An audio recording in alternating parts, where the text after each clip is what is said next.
Chapter 27. A few days later, the leader of the Mercenary Association, Bollins, sent someone to bring the three of us to the Mercenary Association. When we arrived at the plaza outside the Mercenary Association, I was deeply shocked by the huge statue in front of me. Who is this person? I had never seen such a majestic statue before. He's not a human, he's a god. He's the god of war, Aranak, Natalia said patiently. We arrived at the leader's room and saw him working on a desk. I thought the leader of the Mercenary Association would be about the same age as Highside the Elder, but President Bollins was much older than I had imagined. His hair was white and even his beard was white. However, he was a kind old man because he always had a smile on his face. I gave him the letter that Highside the Elder had asked me to give to President Bollins before I left the Demon Hunter's Blade. This letter had been with me for a long time, and it had accompanied me through everything. I carefully stored it away for this moment. Although the envelope of the letter was crumpled, I still delivered it to Berlin's unopened. This meant that my first bounty mission was finally completed. I could ask Highside the Elder for a reward when I returned. It seemed that all my hard work had not been in vain. After President Bollins received the letter, he opened the wax seal with Highside the Elder's seal and took out the letter to read. At the beginning, Bollins frowned, but as he read on, his expression became less serious. Instead, he became more relaxed. I didn't know what was written on the letter because I had never opened the envelope. After Bollins finished reading the letter, he burned it in the oil lamp next to the table. Just like that, no one except Bollins and Highside the Elder knew what was written on the letter. "Young man, I believe you already know your background," President Bollins said. "Yes, I came to the deep-sea fortress a few days earlier by chance and found out about my background there. Coincidence? No, this is your destiny. Since you already know your background, then let me tell you what your destiny is." Avina and Natalia hadn't said a word since they entered the room. They felt bored standing by the side. However, when they heard the words Bloody Castle, their attention was immediately focused. That's right, President Bollins told us that the Black Dragon incident wasn't a coincidence. It was just the beginning. What we had to do was to go to a place called Haya Castle in the Northland to search for something very important. Of course, Haya Castle now had a new name, Bloody Castle. Just hearing this name made people feel uncomfortable. It seemed to me that Berlins was speaking in such general terms that I was a little confused. But he told me that fate is sometimes like this. It sneaks up on you before you're ready. Finally, Berlins told us, there is already a mercenary group called Night Rose waiting for us there. They will provide us with relevant information and help. There's no time to lose. We must start at once. Just like that, we boarded a ship to the Northland that same day. The three of us returned to Grizzly Bear Town and arrived at Bauhinia Manor. We found that everyone had already decorated the place. Our Demon Hunter's Blade finally had a home that belonged to us. Highside the Elder was very happy to see us return. That night, he had everyone hold a banquet in the manor to welcome us. Everyone was very happy because this banquet was also to celebrate the Demon Hunter's Blade's successful move. I also finally received the reward for my first bounty mission. Although it wasn't much, it was a form of trust and affirmation. I was very happy and drank a little too much. I held Avina's hand and danced at the banquet. I wasn't careful and almost fell down. After the dance, I brought Avina alone to a parlor. I told her to close her eyes. I wanted to give her a surprise. Avina's little face was pink, because she drank a little too much. She looked very cute. I took out the gifts that I wanted to give her from my spatial ring. Then I told her to open her eyes. I gave the 4 gifts that I prepared to Avina. Avina was so happy that she didn't know what to do. The 4 gifts were the Bow of Snowfall, the Dagger of Thorns, the Boots of Lightness, and the Elven Leather Armor. That's right, these were all things that I brought back from the Mermaid Princess Alice's treasure trove. Every item was priceless and had a price but no supply. First of all, the bow of Snowfall can be contracted with blood. It can appear in the hands of the user at any time. Normally, it won't appear. In this aspect, it was similar to my spatial ring. What's even more amazing is that it doesn't need to use arrows. As long as the user provides a bit of mana, it can release the powerful spell Frost Arrow. As the user's mana increases, the power of the Frost Arrow will also increase. As for the Dagger of Thorns, it was a beautifully crafted and incomparably sharp dagger. At the same time, when danger approaches, it will emit a red light as a warning. The Boots of Lightness is just like its name, it can increase the user's agility and speed. As for the elven leather armor, it was the one that I wore before. I felt that it was more suitable to give it to Avina because it could be said to be invulnerable. Each of the 4 gifts had a significant background. Ai Wayna also knew the importance of these gifts in her heart. She accepted them and said that she wanted to give me a gift as well. She told me to close my eyes. I did as she said and closed my eyes. Suddenly, a moist and sweet kiss landed on my face. It was as if I was in a dream. Avina and I were eating the forbidden fruit for the second time under the moonlight. On the second day, I received a new bounty mission. This time, it was a C rank mission. Bounty missions were divided into S, A, B, C, and D ranks. S rank was the highest and D rank was the lowest. The higher the rank, the higher the danger, and the higher the bounty. Looking at this mission, it was a C rank mission, so the bounty was dozens of gold coins. However, the lowest reward for an S rank mission was tens of thousands of gold coins. However, it was said that no one had been able to complete it yet. Moreover, mercenary groups hadn't received any S rank missions yet. For this mission, I'll still go with Avina.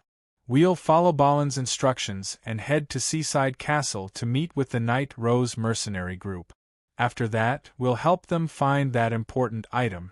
However, we didn't know what it was. Avina and I immediately headed to Seaside Castle in Wilson's territory. We arrived at a small town not far from Seaside Castle. The sky was getting dark, and we could only find an inn to stay for the night. Because it was night time, the inn was filled with people. There were all kinds of people here, a mix of good and bad.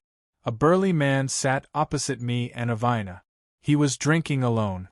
The man's eyes stared straight at Avina, and Avina was a little angry. "Why do you keep staring at me? Is there something on my face?" "All right, don't argue with him. It's not like you'll lose a piece of meat just by looking. Besides, we're not here to fight.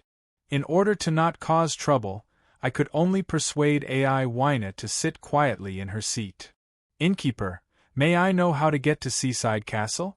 How far is it from here?" I stood up and asked the innkeeper. "What? Seaside Castle? It's not called Seaside Castle anymore. It's called Bloody Castle. It's an extremely dangerous place. I advise you not to go there." From the innkeeper's frightened expression, I could tell that this place wasn't ordinary. "Just tell me how to get there. Don't worry about anything else." My attitude was a little tough. "After you leave, follow the main road and head north. You'll see an abandoned village. Head west for half a day and you'll reach it." Avina and I stayed in the inn for the night. The next morning, we followed the innkeeper's instructions and headed north to find the Night Rose mercenary group. However, we didn't expect that 5 or 6 bandits would jump out of the forest. "Stop. Where are you going? I'm short on money. Hand over anything valuable," a burly man with a scar over his eye said to us. Chapter 28. Avina's left hand glowed with a faint blue light and a translucent fluttering snow bow appeared in her left hand. In the next instant, the 2 bandits' hearts were pierced by the fluttering snow bow's light blue ice arrows. Seeing their companions turn into ice cubes after being hit by the powerful magic arrows, the other bandits could only kneel and beg for mercy. "Spare us, we're just trying to make a living," one of the bandits begged. Avina didn't want to lower herself to the bandits' level because we had a more important mission. "Stop right there." Suddenly, a deep voice came from afar. I looked over and saw that it was the burly man who had been sitting across from us. I didn't expect that burly man to be so nimble. In just a few steps, he was already in front of Avina. I definitely couldn't let Avina suffer, so I quickly blocked him. Bang. My sword of retribution clashed with the man's two-handed sword. What do you want? I immediately asked. At the same time, I prepared for the worst. I'm Hansen from the Night Rose mercenary group. I want to test your skills. At this moment, the bandits were dumbfounded. They didn't know why the people they met today were so strange. You're from the Night Rose mercenary group? I asked. Yes, what about it? Your mercenary group's leader, Ballins, wants us to work with you. I have a letter from him, I quickly explained. Ha, the reinforcements the leader was talking about are you? The burly mercenary named Hansen rested his two-handed sword on his shoulder and smiled. You already know? Avina was puzzled. Leader Ballins already sent us the news through a messaging crystal ball. When I saw you at the inn earlier, I didn't dare to confirm it. However, when I saw you fight, I knew it was you. Just like that, Hansen brought us to the Night Rose mercenary group's temporary camp. We arrived at an abandoned village surrounded by weed. There was a thin layer of snow here. The withered grass was covered in a thin layer of snow, making it look especially desolate. We're finally here. I didn't expect this place to be so barren, Avina complained. What I didn't expect was that even in such cold weather, there would still be an old man sitting in front of a dilapidated house with a dull expression. His body was also covered with a layer of snow, and he was motionless. It was unknown whether he was dead or alive. Suddenly, a middle-aged man with a knife rushed out of the house. Be careful! I shouted at Avina. At the same time, I rushed forward and snatched the man's sword. After I subdued the middle-aged man, he sat on the ground and sighed. Get out of here, you strangers, he said deliriously. What's the situation? They were fine before. Why did they suddenly become so abnormal after I went out for a few days? Hansen looked very puzzled. What the hell is going on? Maybe we can help you, Avina comforted the middle-aged man. You? Can you really help me? The man looked at Avina suspiciously. The middle-aged man invited the three of us to his house to talk. We entered the dilapidated house. I have some fruit wine that I brewed myself. The Northland is very cold. Since you've come from afar, why don't you drink some to warm your bodies? The middle-aged man poured 3 glasses of fruit wine and handed them to the three of us. We didn't know what to do. We didn't know why the middle-aged man was so hospitable.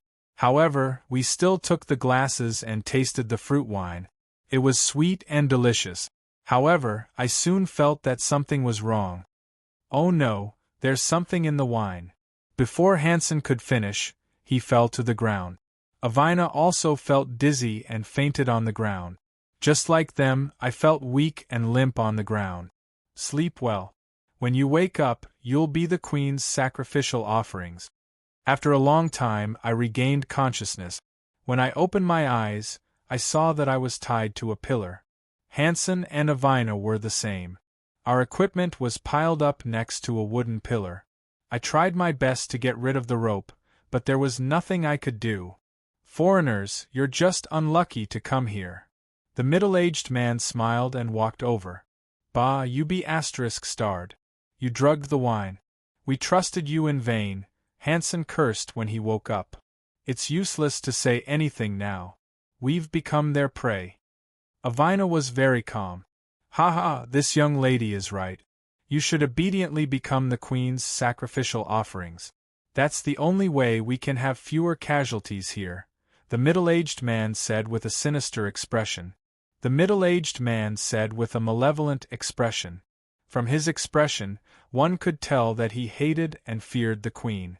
Then, the middle-aged man left, leaving the three of us to freeze in the cold wind. I didn't know how much time had passed, but I felt as if I was surrounded by cold air. I shivered. I looked at Avina.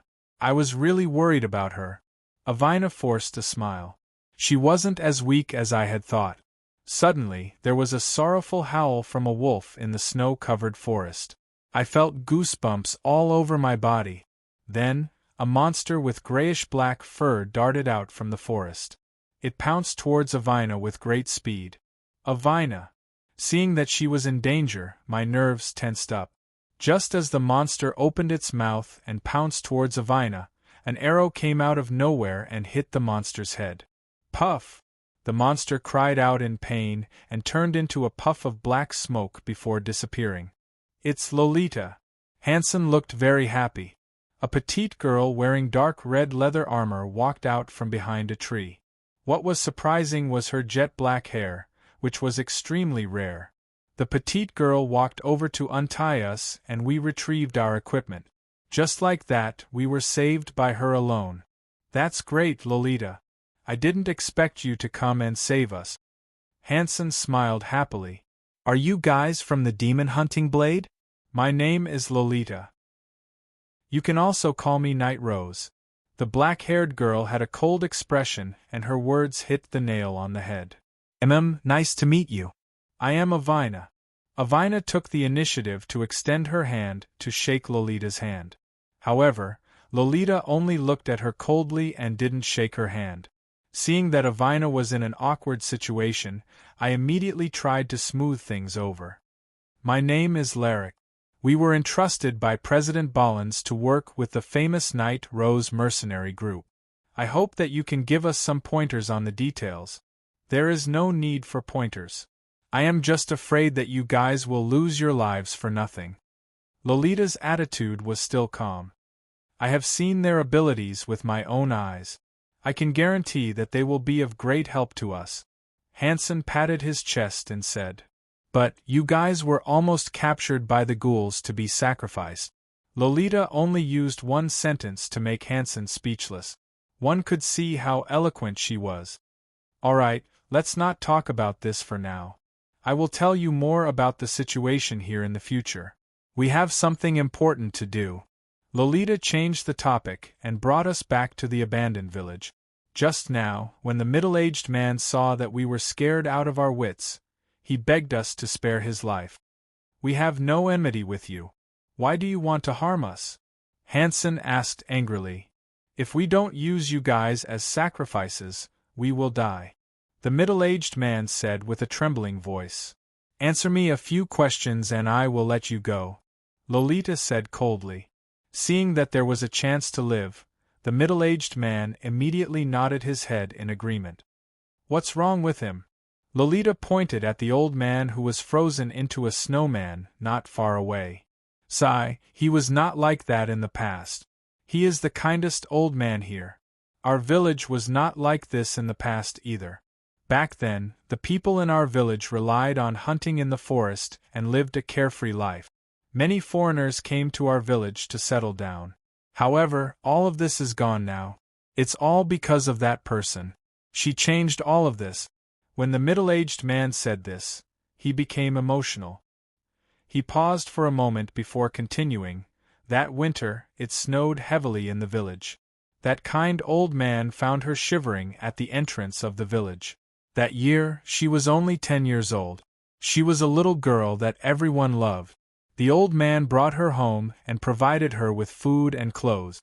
He took care of her like a grandfather. Later on, she grew up into a beautiful young lady. Many young men in the village tried to woo her, but she rejected them all. She said that she wanted to stay by her grandfather's side and take care of him for the rest of his life. However, for some unknown reason, she left the village secretly. When she returned, she was a completely different person. She became cold-blooded and cruel. She demanded that every week, someone must be prepared as a sacrifice for the queen. Furthermore, the sacrifice had to be a young man. Otherwise, she would kill everyone in the village. But why didn't you mention this before? Furthermore, didn't you resist? Hansen asked. We did resist before. However, those who resisted all ended up as cold corpses. Suddenly, without anyone noticing, a ball of black gas surrounded the middle-aged man and he turned into a pool of blood. That's right. there were two young ladies that the queen liked the most. A woman in black with a veil over her face appeared behind us. Chapter 29. The woman in black had a black veil over her face. She slowly lifted her left hand that was surrounded by dark energy and laughed coldly. "Are you the woman that the middle-aged man was talking about?" Avina asked. "You guys know too much," the woman in black said expressionlessly. "But that old man saved your life." Avina continued. "Stop talking nonsense. Let me bring you back to the queen to quench her thirst." After saying that, a pair of black wings grew out from the back of the woman in black. She wrapped the defenseless Avina into her embrace, and turned into a black whirlwind, and disappeared into the horizon. "Avina!" I shouted, but it was too late. I felt the world turn dark. I did not protect Avina well. I really did not know what to do now. At this moment Lorita walked over. She did not say a word of consolation, and was still as calm as ever. "Let's go and ask that old man. He might know something about the situation," Lorita said calmly. The three of us came in front of the old man. After patting the snow off his body, I was surprised to find that the old man was not affected by the cold at all. "I have something to ask you, sir," Lorita asked. The old man ignored us, and Hansen seemed to be impatient. "Let's go and find Avina ourselves," I said anxiously. "What is the name of the young lady? Where does she live? You must know. If you don't tell us, we will definitely kill her when we find her." Lorita's tone was as aggressive as the cold wind. "Leah is not a bad child. She was just bewitched by someone. Please do not kill her," the old man suddenly pleaded. Just like that, the old man told us the location of the woman in black's lair. Lorita promised the old man that she would not kill Leah. The old man shed tears of gratitude. We bade farewell to the old man and followed his directions to find Avina. With my instinct as a mercenary, I felt that she had already brought Avina into the forest. Thus, we quickened our pace and entered the forest. It snows all year round in the Northland, and the snow in the forest does not melt. The three of us ran all the way, and none of us fell behind. At the same time, in a cave at the end of the forest. "Looks like those tails are here too. Go and get rid of them," the woman in black said to the ghouls beside her with a smile. Her laughter was 30% charming and 70% vicious. The three of us stepped on the snow and finally found the woman in black's lair. After calming ourselves down, Hansen took the lead and entered the cave. Lorita was in charge of bringing up the rear. After we entered the cave, we found that it wasn't as narrow as we had imagined. "It's so dark here. Only a vampire would like a place like this," Hansen said. Soon we came to a wide cave. This cave could accommodate 100 or 200 people. Moreover, there was a faint light that shone in, enough for them to see the situation inside the cave. Suddenly, a few huge ghouls rushed out of the cave and almost collided with Hansen. Then, the ghouls madly charged at us, wanting to tear us to pieces.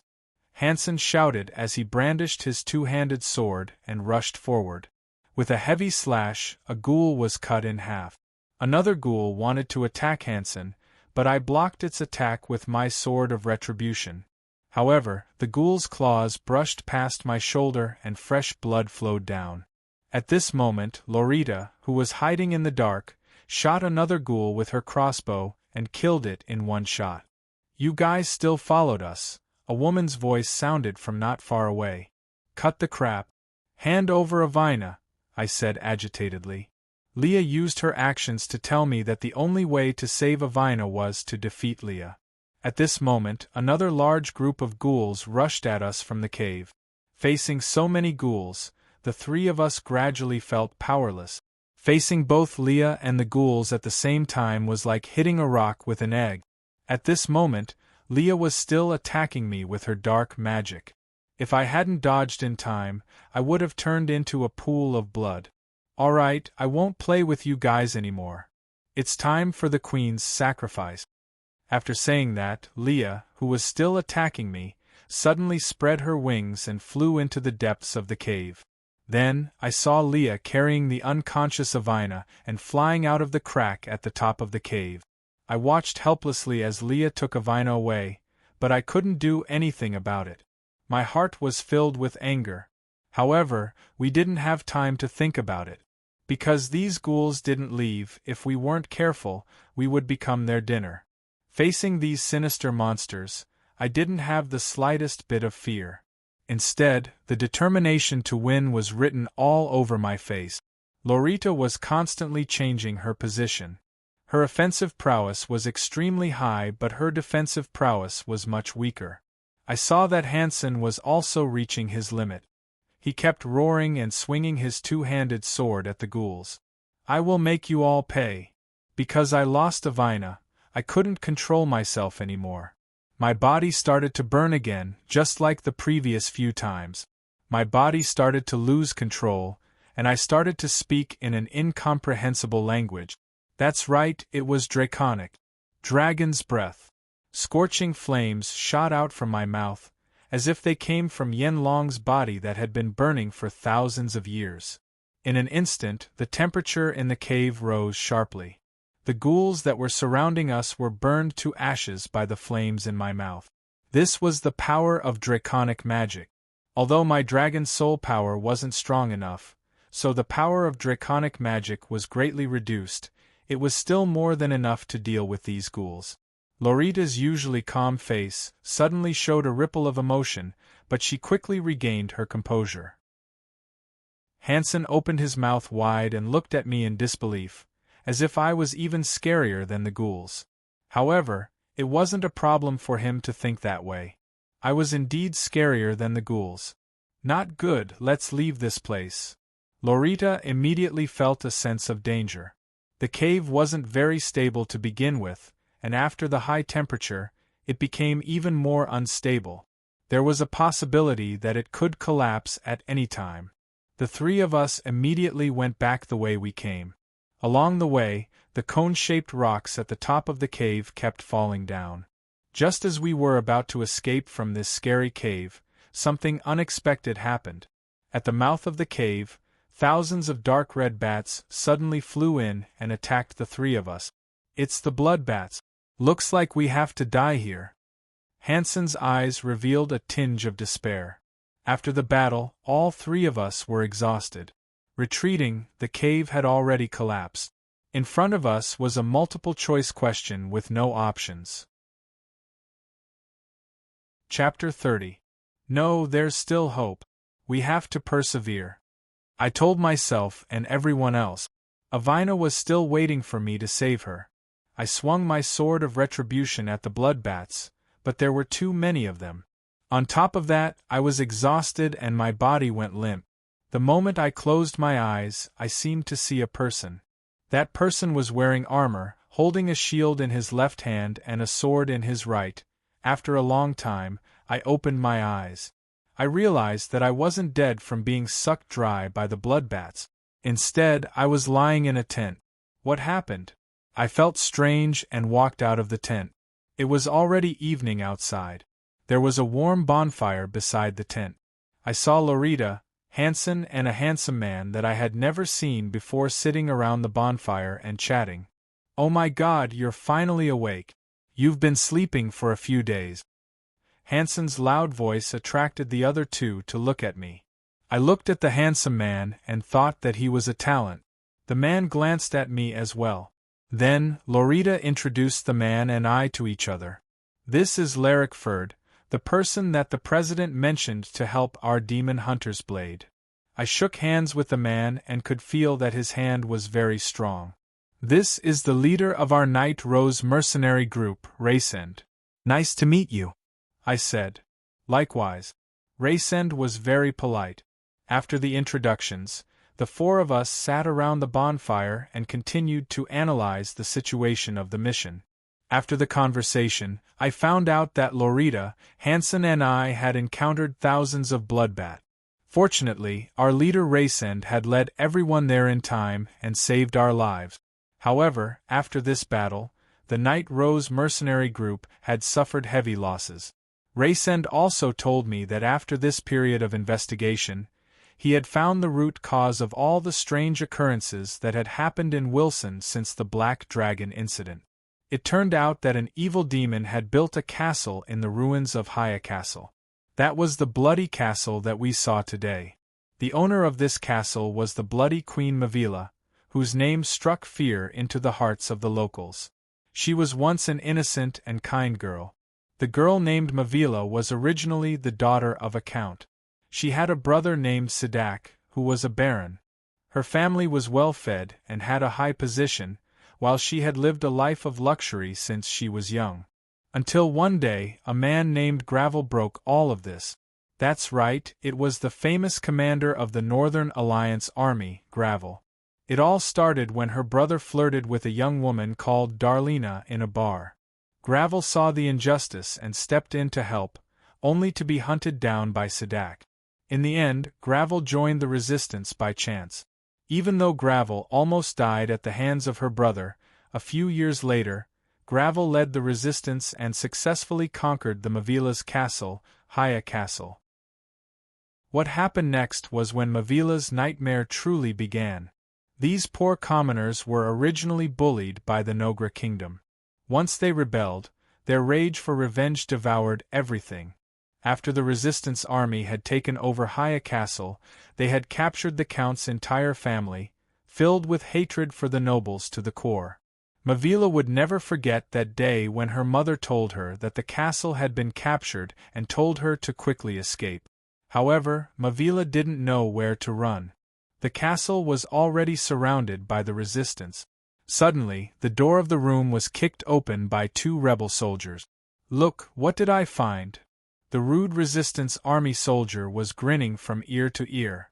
The rude soldier ignored Mavila's cries for help. He tied up Mavila's hands with a rope and dragged her out of the room like a chick.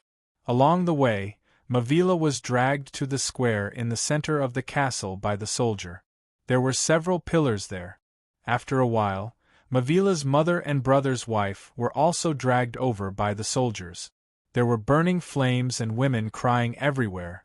As soon as the resistance captured the castle, they began to burn, kill, and loot. At this moment, her tears had already dried up. Mavila prayed in her heart, "God, please save the poor people." However, before Mavila could finish praying, a resistance soldier came up and slapped her white face. Then, he kicked Mavila's stomach. She lost consciousness from the pain. When she woke up again, she was already tied to a wooden stake. She was naked in front of everyone. Her mother and brother's wife were in the same situation, and they were about to face hundreds of hungry soldiers. Pain, despair. It was as if no words were enough to describe Mavila's feelings at this moment. The rude soldiers took turns to vent their lust on the nobles' wives and daughters who had oppressed them in the past. The intense pounding made Mavila, a young girl who had yet to experience the world, faint several times. Her body was numb, her tears had already dried up. When would her soul be free? Finally, her brother's wife and mother were free. They could finally no longer bear the crimes committed by the entire noble system. Later, the resistance army burned Haya Castle to the ground and left with the treasures and women they had plundered. However, Mavila didn't die. She lived, but she didn't live as a person. She stubbornly escaped from the fire and survived in the cold north naked. Because there was a voice in her heart that told her to live. Live, poor child.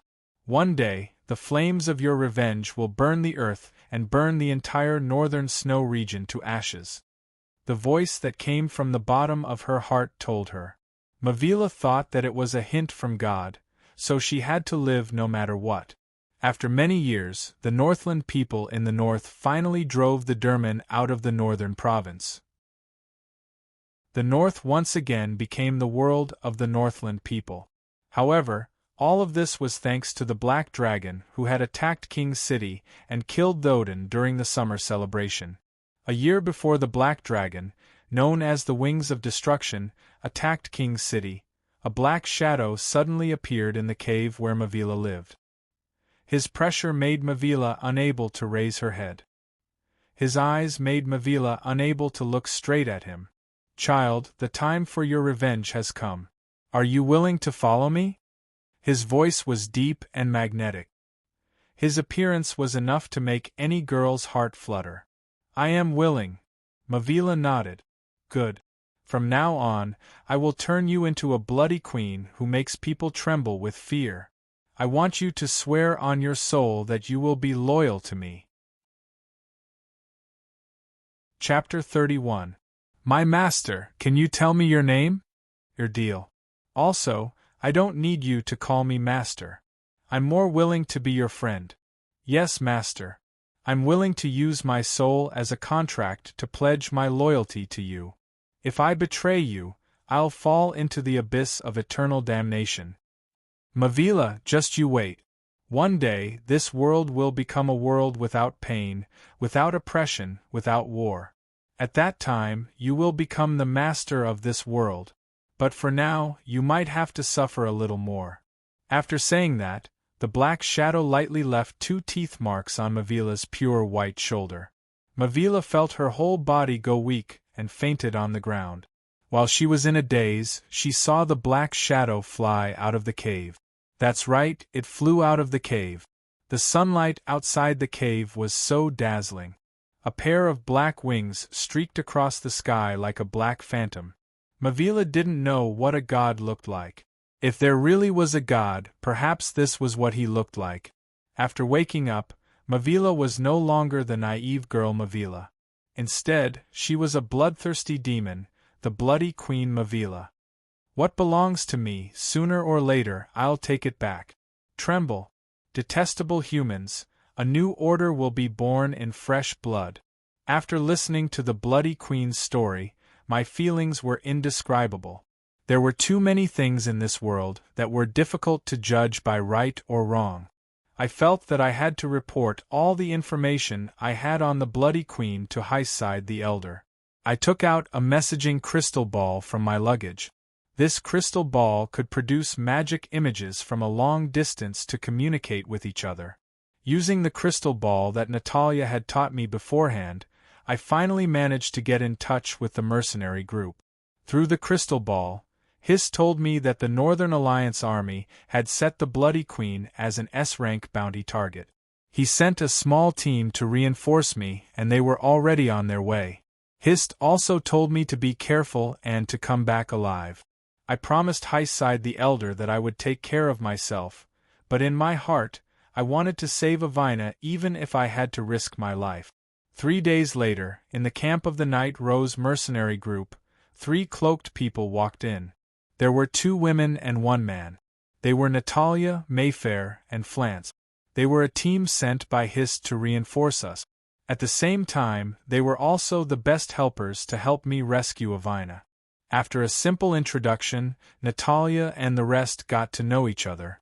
Since everyone had the same goal, it wouldn't be so difficult to communicate. Just as we gathered in the command tent to discuss how to eradicate the bloody castle, a mercenary covered in blood rushed in. Lord Resend, bad news.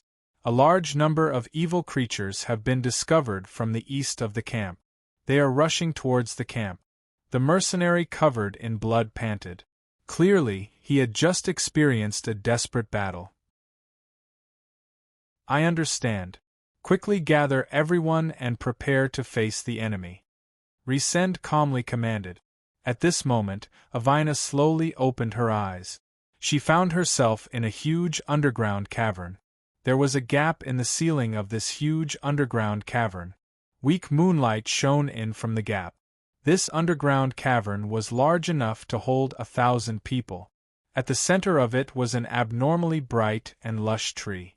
Avina was tied to a wooden stake, which was right next to the thick roots of the big tree. What a beautiful scene! A cultured voice came from the other side of the tree. Who is it? Avina hurriedly asked. She wanted to know why these people had captured her. At this moment, a young man with a fair complexion and shiny hair, dressed in black, slowly walked out from behind the tree. Greetings, esteemed lady. Please allow me to introduce myself. My name is Ryan. I am the guardian of this place. Where am I? Why did you capture me? Beautiful lady, Don't you think it's very impolite of you to ask me a series of questions without introducing yourself first? Avina felt that the young man in front of her was very strange, but she could only introduce herself to him. My name is Avina.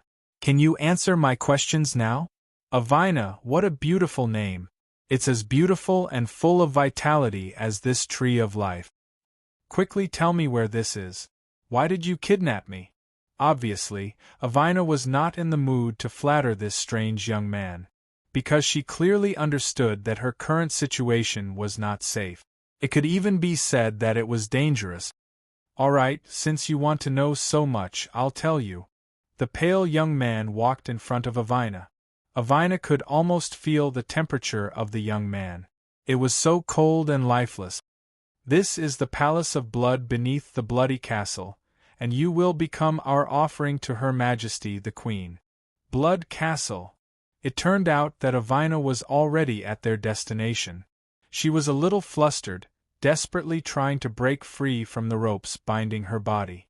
But the ropes seemed to suddenly grow thorns, cutting Avina's body with bloody marks.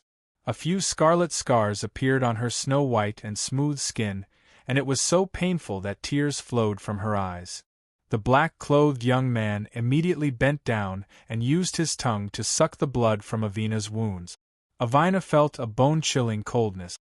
I'm sorry, my lady. I couldn't help myself. I'm sorry for my actions. Avina didn't expect the young man to apologize. She thought that if she fell into the wrong hands, she would be trampled on. Avina saw that the young man was a little strange, but his heart didn't seem to be too bad. Then I beg you to let me go. It's really uncomfortable to be tied up here. Avina pretended to be pitiful, hoping to gain the young man's sympathy.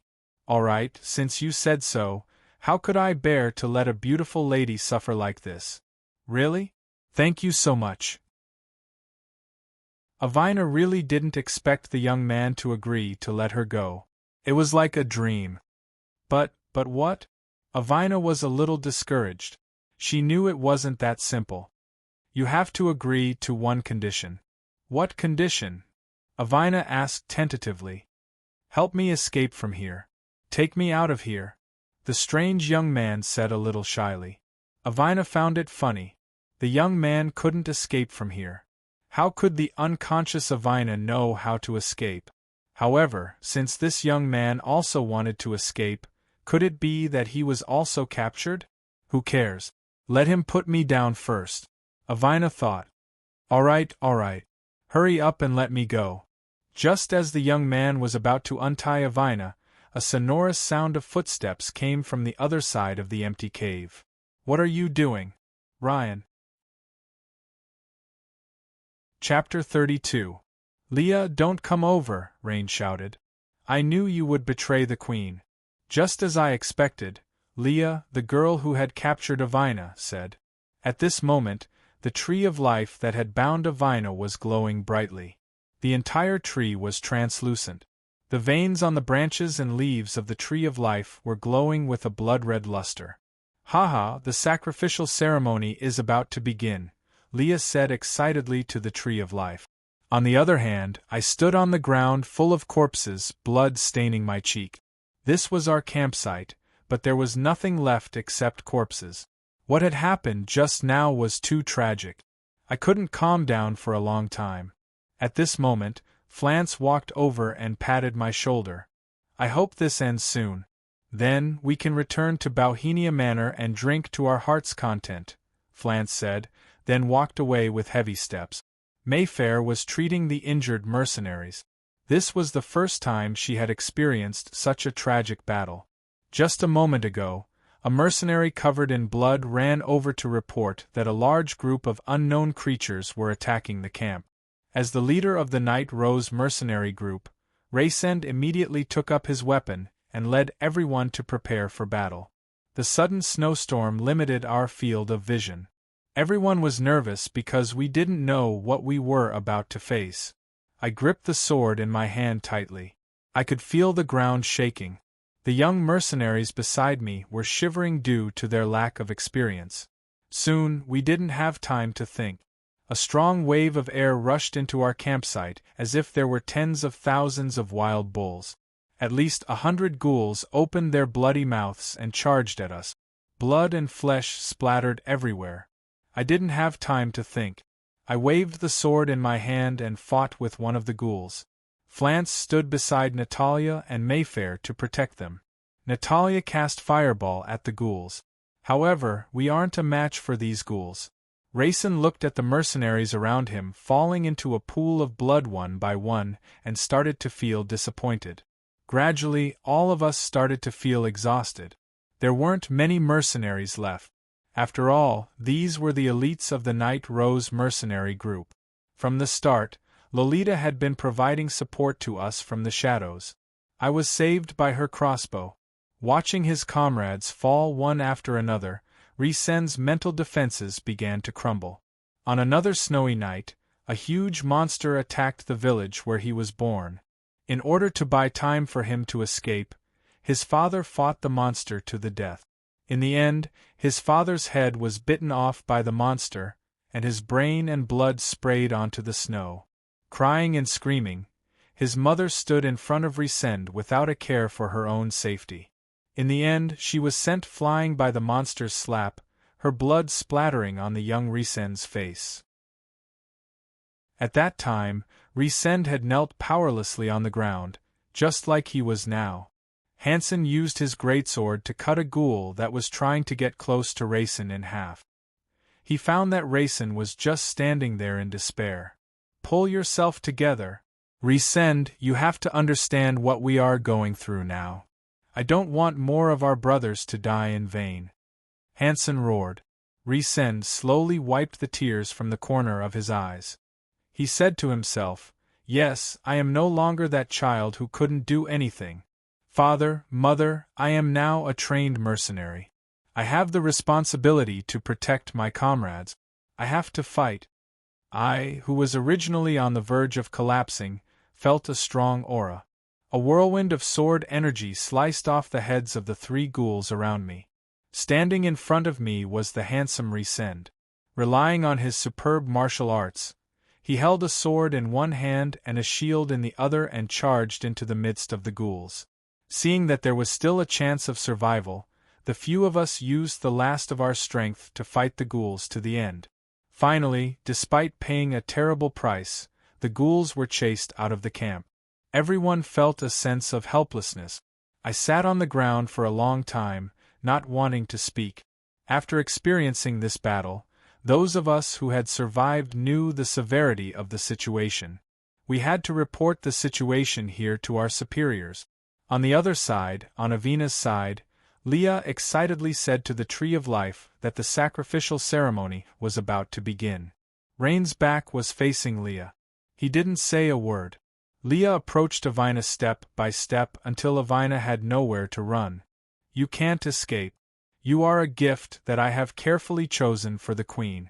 Moreover, the sacrificial ceremony has already begun." Leah's laughter echoed throughout the cave.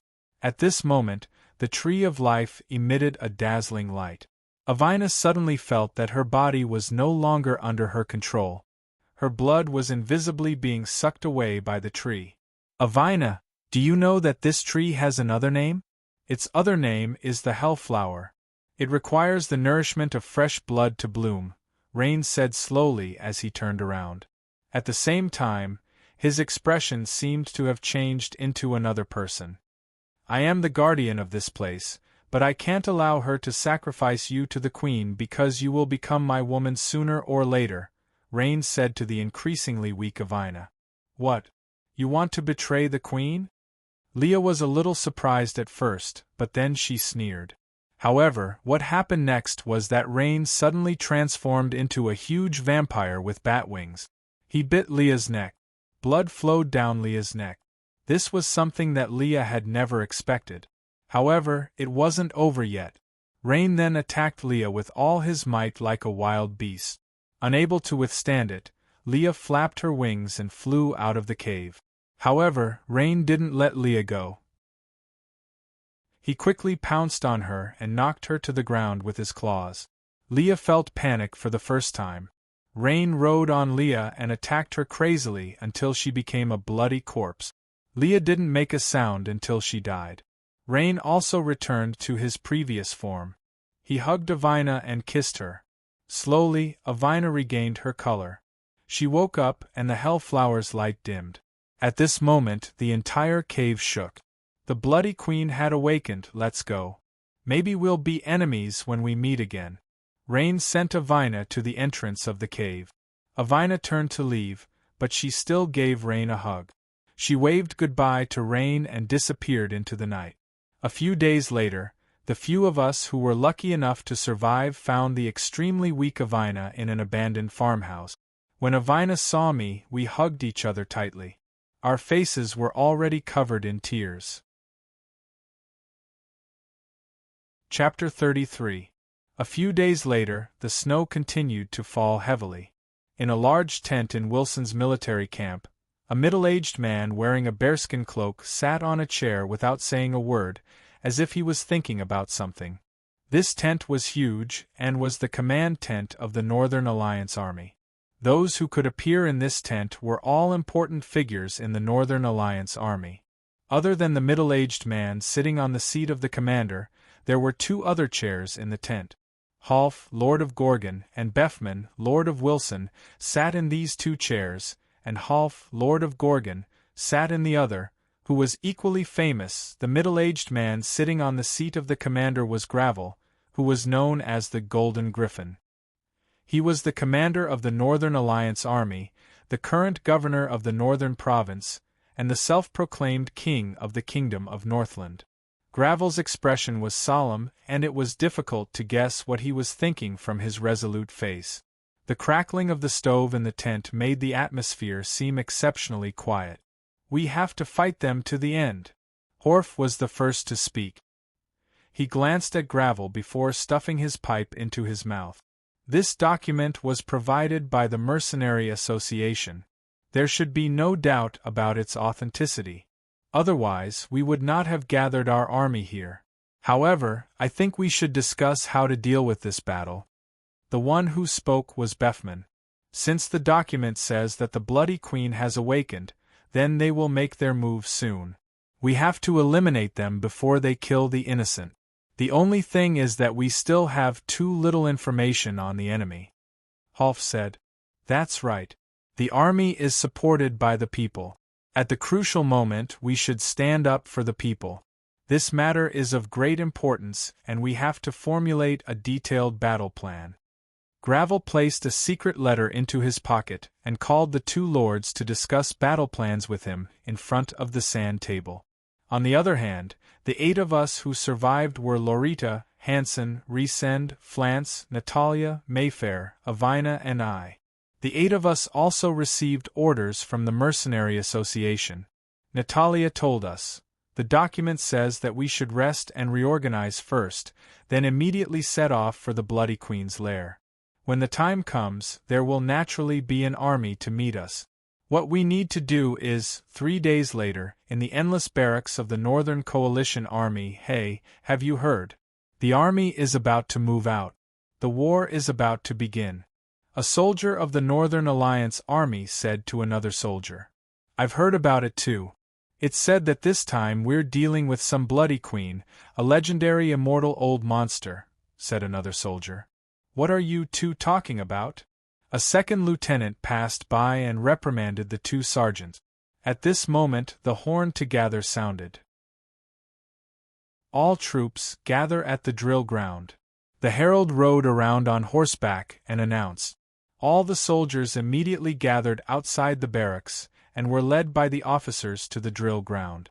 The large drill ground was filled with troops from all directions. They were Gravel's troops, Wilson's troops, and Gorgon's troops. On the drill ground, under the military flag, Gravel stood there wearing a bearskin cape. He looked majestic and holy. Behind him were Beffman and Horf. "Silence!" the herald shouted.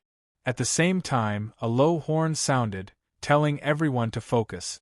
"Warriors of the Northern Coalition Army, citizens of the Northland, I have news to announce to everyone today. Evil is growing in our land, the demons of the Bloody Citadel.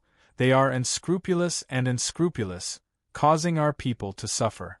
Our equipment and food came from the citizens of the Northland. Now is the time for us to protect the lives of the Dino people. We will use our lives and our blood to fight. I order the entire army to move out and attack the bloody castle. Kill, kill, kill. After hearing Gravel's words, the soldiers were all fired up. This time, they were going to fight for the Northland people and protect their people from harm.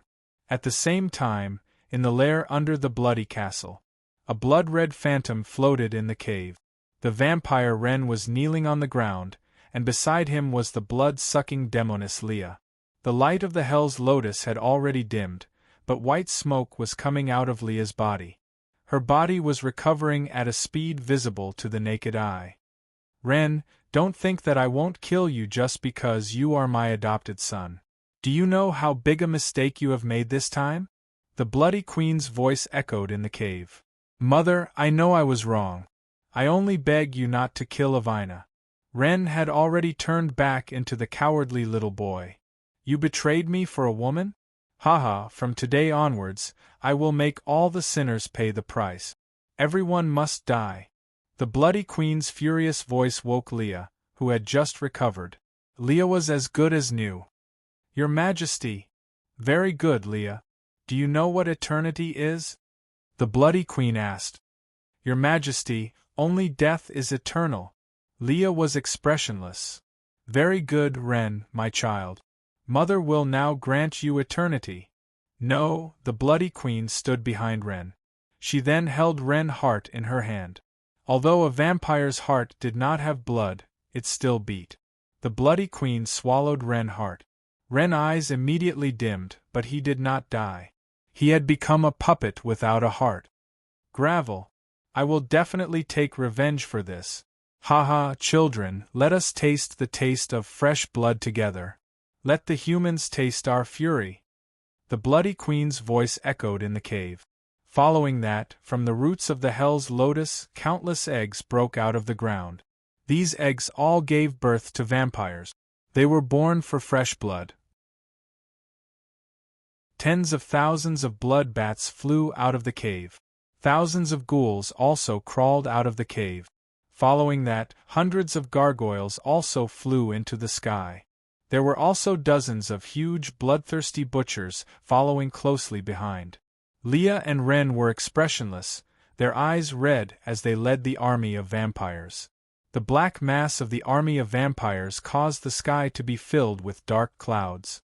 They existed only to destroy everything. Wilson was originally a peaceful little mountain village. The people lived their lives dutifully. However, disaster had already arrived. Blood and corpses were everywhere. The cries of the people filled the sky. This was only one of the many villages that the army of vampires passed through. Despair was written on the faces of the survivors. They did not know if there would be a tomorrow. Chapter 34.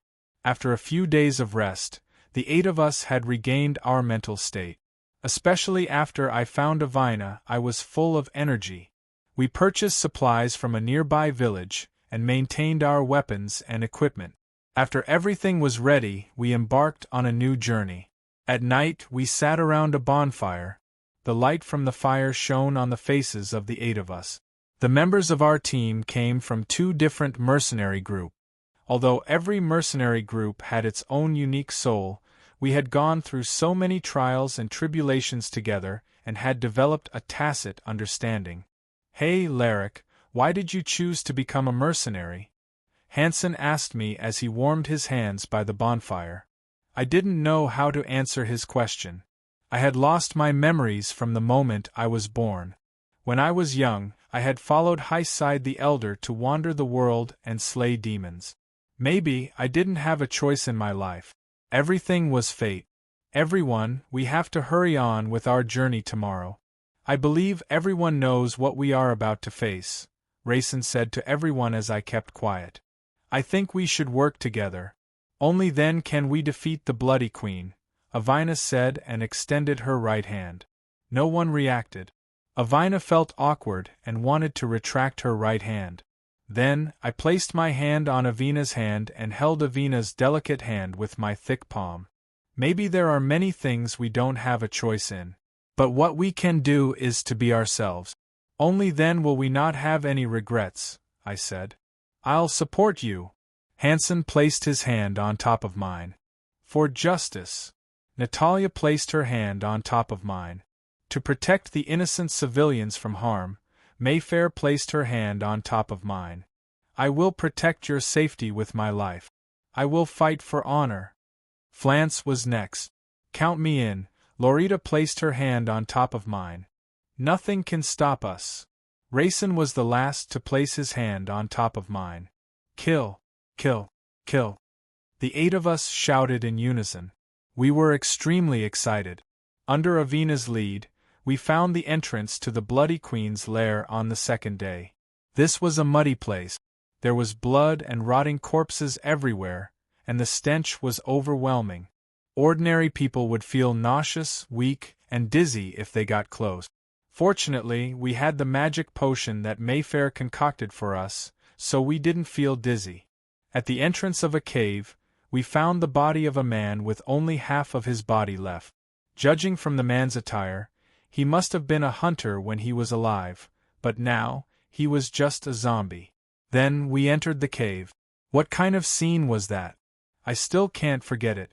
There were tens of thousands of corpses piled up here, and the blood flowing from the corpses formed a small lake. There were naked corpses of young girls everywhere. There were also corpses of various animals. The corpses of young girls were missing limbs. Most of them were in pieces, and some were even roasted until they were yellow. It seemed like the Bloody Queen's favorite thing to do was to torture young girls. There were also various spiked cages on the ground, and a few naked girls were imprisoned in them. Their bodies were covered in blood, and they were on the verge of death. They let out painful groans, and it seemed like they were already half dead. Not far away, a young girl's hands were tied behind her back. A sharp wooden stake had pierced through her body, and blood was dripping from her cut breasts. Outside the cave, Gravel led the Northern Alliance army across a snowy valley and arrived at an open ice field. The wind and snow blew, and the soldiers rode on their horses with difficulty. Not far away, a rumbling sound shook the earth. Every warrior of the Northland gripped their weapons tightly. They knew that something was approaching. Snow fell from the valley, and Gravel ordered the army to stop advancing and to change into a defensive formation. "Hey, recruit, you haven't experienced war yet, right?" a sergeant said to another trembling recruit. "Close your eyes and just charge. Just treat yourself like a dead man," the sergeant said. "Archers, get ready." The herald's horn sounded. Because the wind and snow were too strong, and visibility was limited. Everyone was a little scared and nervous. "Look, what's that?" a soldier shouted. At the same time, the horses of the Northern Alliance army began to panic. "Calm down," the officers shouted to their subordinate. The cavalrymen also tried their best to control their horses. In the next second, a fierce force rushed into the ranks of the Northern Alliance army. Thousands of ghouls rushed into the formation of the Northern Alliance army. Their destructive power was no less than 10,000 wild bulls. Just like that, the war began. The soldiers of the Northern Alliance army bravely defended against the large and swift ghouls. A dense rain of arrows fell from the sky around them. Blood, killing, and fighting were everywhere. At that moment, a black shadow flew over from the sky. When it got closer, it was a group of tens of thousands of blood bats and hundreds of gargoyles. They circled above the Northern Alliance army, and suddenly swooped down, killing the soldiers of the Northern Alliance army. "Archers, fire!" The herald repeated Gravel's order. In an instant, countless blood bats were shot down. "Knights, charge!" Another order was given. The cavalrymen of the Northern Alliance army charged into the ghouls like a tidal wave, slaughtering everything in their path. At that moment, the earth trembled as dozens of bloodthirsty butchers rushed into the ranks of the Northern Alliance army. The bloodthirsty butchers were extremely large, at least 5 meters tall. They held a giant axe in their hands. With a swing of the axe, several soldiers of the Northern Alliance army were cut in half. "Brothers, follow me," Gravel said to his personal guards. Bayman and Horf followed closely behind. Gravel quickly approached one of the bloodthirsty butchers on horseback. He leaped onto the bloodthirsty butcher's back. The bloodthirsty butcher tried to shake Gravel off with all his might, but Gravel's personal guards restrained him with iron chains. Gravel's sword pierced through the bloodthirsty butcher's neck. Just like that, the bloodthirsty butcher fell to the ground.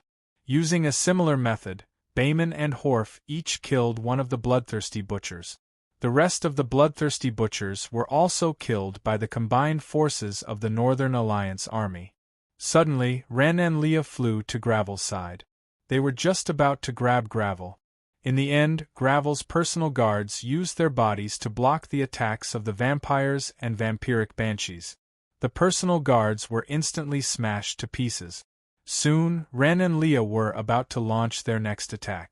With no time to think, Gravel immediately jumped onto his horse and fled from their clutches. Ren and Leah chased after him in the sky. The archers along the way fired arrows at them, but they were all dodged. The battle had reached its most critical moment. The outcome of the battle was about to be decided. Leah was about to catch up to Gravel. She had already reached out her bloody claws. Suddenly, Gravel turned his horse around. A ballista behind him was aimed at Leah. "Fire!" Gravel roared.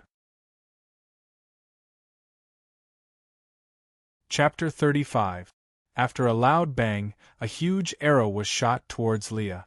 Leah couldn't dodge in time and was pierced through her abdomen. The soldiers immediately used a huge net made of metal chains to trap Leah. At the same time, they used spears to pierce through Leah's limbs. Leah couldn't move and her face was contorted. Seeing that Leah was captured alive, Rain instantly transformed into his vampire form. He flapped his huge bat wings and charged towards Gravel. Seeing this, Befman shot an arrow at Ren, hitting him in the chest. Then, an axe chopped at Ren's left wing. After that, Half chopped off Ren's head, who had been severely injured on the ground. Avina! Before Ryan died, he regained his consciousness, but then it disappeared into thin air. At the same time, the few of us arrived at the cave where the Hell's Flower was. "Larrick, I didn't expect you to come. You will regret coming here today," the Bloody Queen said to the 8 of us. I didn't know how the Bloody Queen Mavila knew me, but it didn't affect my purpose of coming here. The others were also very surprised that the Bloody Queen would recognize me, but they didn't say anything. "Go ahead. I don't care. Anyway, killing one is still killing. Killing 8 is still killing," the Bloody Queen said. "Flance, protect Mayfair and the others. Larrick and Hansen, follow me," Resend said first. I held the sword of retribution and charged forward while Resend took the lead. The Bloody Queen disappeared in front of us, and a red light flashed on the ground. 3 monsters made of blood appeared. "These are blood spirits, monsters summoned by blood magic," Natalia said. Then, a few fireballs flew out from Natalia's hand towards the blood spirit. The fireballs pierced through the blood spirits' bodies and smashed the wall behind them. "You will be the first to die." The Bloody Queen suddenly appeared behind Lorita. Blood Demon Claw. The Bloody Queen pierced through Lorita's heart and she fell to the ground weakly. "Lorita!" The few of us screamed at the same time. Things happened too suddenly and we didn't have time to prepare. Words couldn't express our sorrow. "You will be the second." The Bloody Queen appeared in front of Mayfair. "In your dreams." Flance appeared in the nick of time and blocked the Bloody Queen's attack with his shield. At the same time, he slashed at the Bloody Queen with his sword. However, it was as if he had slashed at empty air. "She has already cultivated the blood demon body. Ordinary weapons can't kill her," Natalia exclaimed. "Lorita!" Raisin's eyes were bloodshot. He did not expect Lorita to die in such a manner. The grief-stricken him was consumed by the desire for revenge. There was a crimson light on his sword. This was the Raging Flame Sword Chi, which could only be used by high-ranking mercenaries. He swung his sword at the blood spirit in front of him. The blood spirit disappeared as though it was evaporated by the raging flames. Hansen also rushed forward, but the bloody queen casually waved her blood whip and struck his body. His entire left arm was neatly cut off.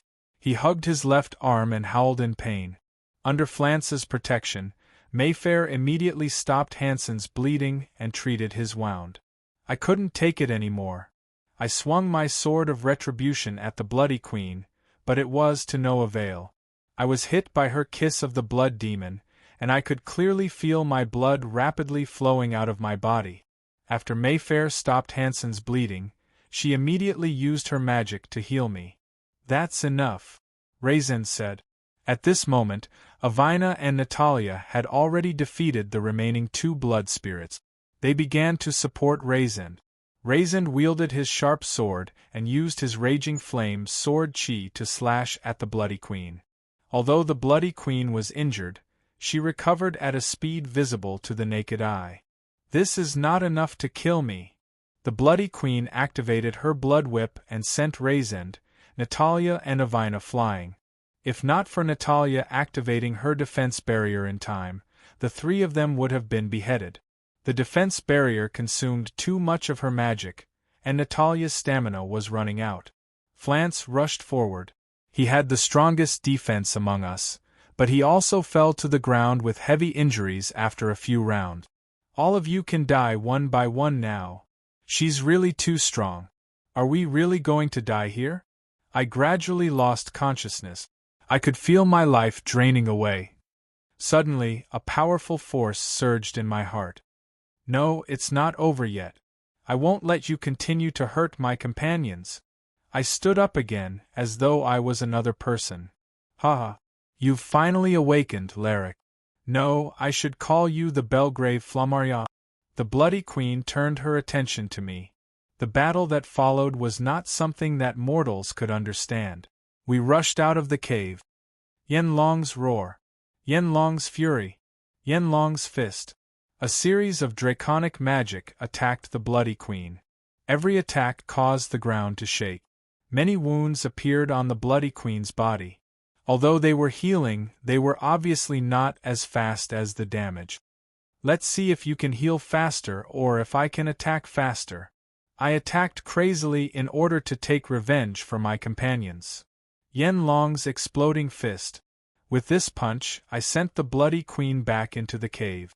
The bloody queen fell to the ground, and more than half of her body was filled with holes. Blood flowed from the corner of the bloody queen's mouth. She smiled and said to me, "Haha, Laric, sooner or later you will regret your actions. However, there are some things that I have to tell you. The ring on your finger is the magic equipment of the ancient demon god Adhol. Its power is not as simple as you think. You have already defeated me. This magic equipment is under my control. I will give it to you. It is called the blood-dripping crown, also known as Adhol's glory. The ring on your hand is called Adhol's glory. There are 5 more items waiting for you to collect. When you have collected all of them, perhaps you will be closer to the answer you want to know. Goodbye."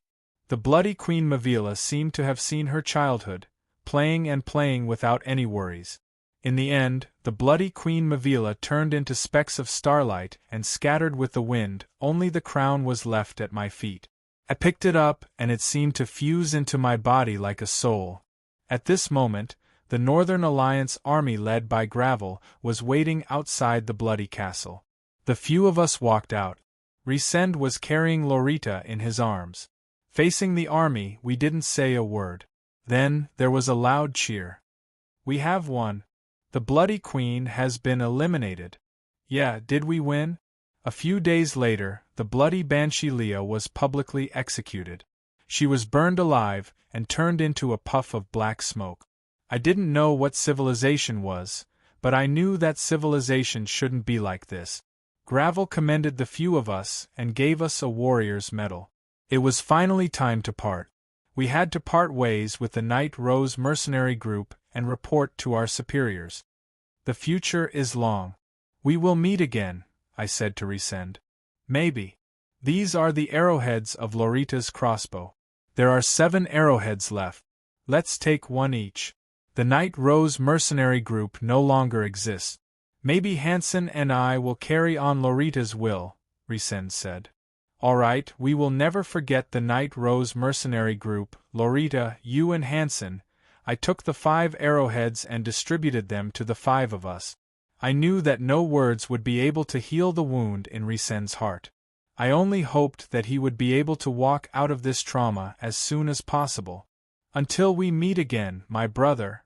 Just like that, the 2 of us parted ways. Looking at their backs, I couldn't help but feel dejected.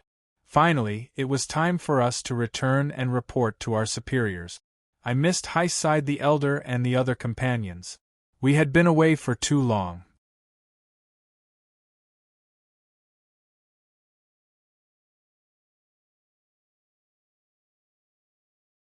Chapter 36.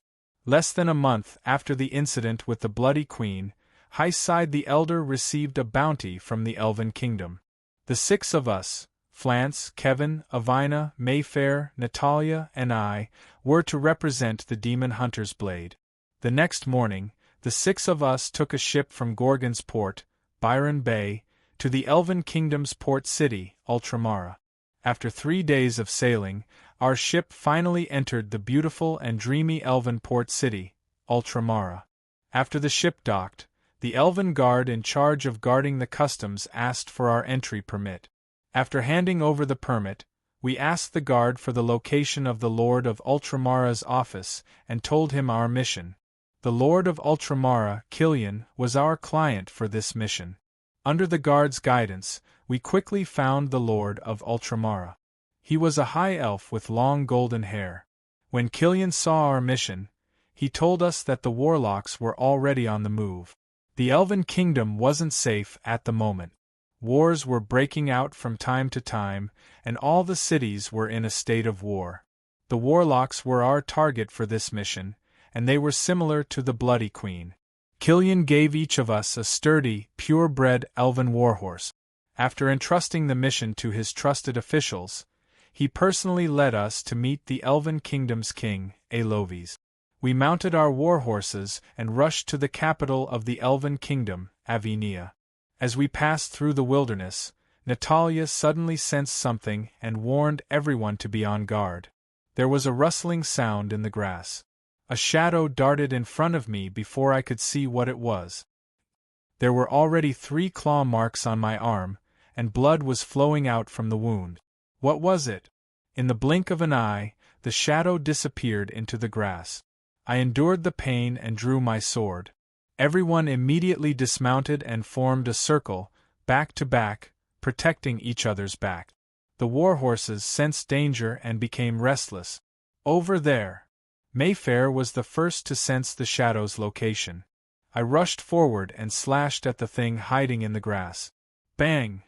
It was as if I had struck a piece of metal. My hand felt numb from the impact. The black shadow finally appeared. It was covered in sparkling black scales, and its 4 claws were as hard as steel. It had a sharp head, and it didn't look like a pushover. After the collision just now, I was amazed at that guy's super strong defense.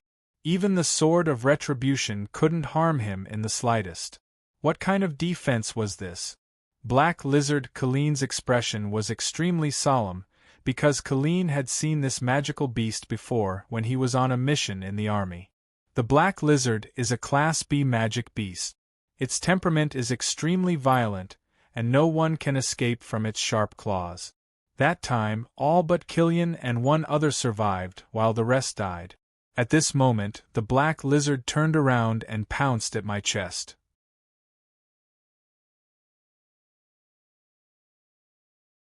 Careful, Killian warned loudly. But it was too late for me to dodge. The Black Lizard was just too fast.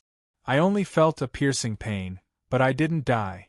Turned out that Natalia had cast a magic shield at the critical moment and saved my life. At this moment, the Black Lizard shook its sharp head, as if wondering why I hadn't fallen. I immediately brandished my sword and stabbed at the black lizard.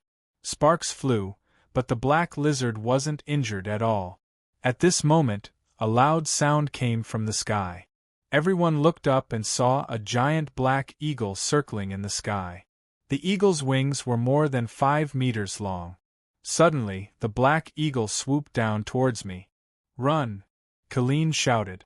But the eagle's aura made me unable to move, and the black lizard also obediently stayed where it was. The black eagle picked up the black lizard and bit down on the armor that the black lizard was so proud of. The black lizard never dreamed that it would die like this. Just as the black eagle approached, I saw an elf standing on the eagle's back. That elf wore light armor and a green robe. He had the blue eyes and long golden hair that were unique to high elves. He gave off a unique aura, the aura of a leader. The green-robed elf man jumped down from the giant eagle that was hovering at a low altitude. The elf in the green robe landed very lightly, without making a sound. Jumping down from such a high place, he could still do this. This was the first time I saw it. As the saying goes, there is always someone better than you. It's the legendary ranger Meldas. I didn't expect to meet you here, Colleen said with a smile. So it's you, Colleen. Why are you with these humans? Meldas gave off the confidence of an expert. Soon, Meldas jumped down from the eagle's back, his movements so light. After Colleen's introduction, we all got to know each other. It turned out that the elf standing in front of us was the legendary ranger Meldas. Meldas, why is your eagle so big? I asked to show my friendliness. You mean the giant eagle hides? It's not mature yet. When it matures, it will be about 7 or 8 meters long. At this moment, the giant eagle hides was flapping its black wings not far away. I went forward and touched its feathers. Don't touch its feathers. But Melda's warning was a step too late. I was already flung to the side by Hyde's wings, almost falling to the ground. Everyone laughed, and Meldas also expressed his helplessness. However, when Mayfair placed her slender hand on Hyde's back, the giant eagle hides didn't have any temper at all. The giant eagle hides was not irritable at all. Instead, it was as docile as a lamb. This made me sigh in admiration at Mayfair's charm. She actually made the giant eagle hides submit to her. Look, you're not gentle enough. Mayfair is much gentler than you, Kelvin interrupted. Meldas, aren't you coming with me to meet the Elven King? He admires you. I still have things to do, so I won't be going for now. After saying that, Meldas jumped onto Hyde's back. Hyde's flapped its wings and flew into the sky. Just like that, Meldas disappeared into the horizon. What a stubborn one. Let's hurry up and get moving. Colleen shook his head. Everyone mounted their war horses and galloped towards Avenisha. We didn't encounter any more attacks on the way. Some of the ordinary beasts had already sensed our powerful aura from afar, so they had long since hidden away. But there were still a few monsters who knew how to resist. A loud roar resounded and 5 2-meter-tall creatures covered in spikes shot out from the forest, blocking our path. These creatures looked like a combination of trees and humans. Their bark-covered faces were also covered in spikes. They were truly repulsive. What kind of monsters are these? I've never seen such creatures before. They're thorny wood demons. Everyone, run. Colleen knew how terrifying these creatures were. Thorny wood demons were a type of magical beast. Although their individual attacks weren't strong, they usually attacked in group. That was why they were very difficult to deal with. In the eyes of the thorny wood demons, we were just fresh meat about to enter their mouths.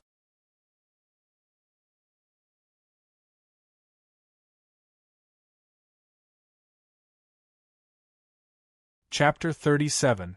With another roar, the 5 thorny wood demons surrounded us. Healing barrier. Mayfair's body emitted a dazzling light from within, and we were also enveloped by this transparent halo. The thorny wood demons pounced at the same time. Bang. The 5 thorny wood demons collided with the transparent barrier, but they were repelled by a powerful magic power. The thorny wood demons fell heavily to the ground, many of their thorns broken. However, the few people within the barrier were unharmed. The thorny wood demons were furious, unwilling to accept this. Thus, they once again charged towards the light barrier. However, it was still useless. Mayfair looked like she was barely holding on. Her forehead was already covered in cold sweat. The thorny wood demons were repelled by the barrier again. This time, they fell even harder. Amazing! I admired Mayfair from the bottom of my heart. At this moment, the thorny wood demons were extremely angry. Suddenly, their originally sturdy bodies became very thick, and their eyes were bloodshot. The thorny wood demons were like small mountains, blocking the light and letting out occasional roars. Oh no, this is the berserk magic beast. Killian's expression became serious. What is berserk magic beast? I asked. Before Killian could finish his sentence, the thorny wood demon's abnormally thick arms smashed Mayfair's healing barrier into pieces. Mayfair spat out a mouthful of blood. She was already very weak. Let's run. It'll be too late if we don't, Killian said. No, we can't leave Mayfair behind. I pulled out my sword and looked at the enemy. I leapt towards the thorny wood demon, holding my sword tightly with both hands. At this moment, my sword was like a tongue of fire, slashing at the thorny wood demon's hard bark. After a few howls, the thorny wood demon seemed to be heavily injured. But suddenly, out of nowhere, a pink mist drifted toward us. Don't breathe this pink mist. This is the thorny wood demon's hallucinatory poison mist. Killian realized that something was wrong. As soon as Killian finished speaking, he fell into a chaotic illusion. I was no exception. I could only see a dark red color in front of me. There were 3 people not far away, but I couldn't see their faces clearly. I walked towards them with great effort, but the 3 of them didn't notice my arrival. When I looked closer, I was startled. In the middle of the 3 figures was Avina, and beside her were 2 executioners dressed in black. Avina was tied up and couldn't move. She could only ask me for help.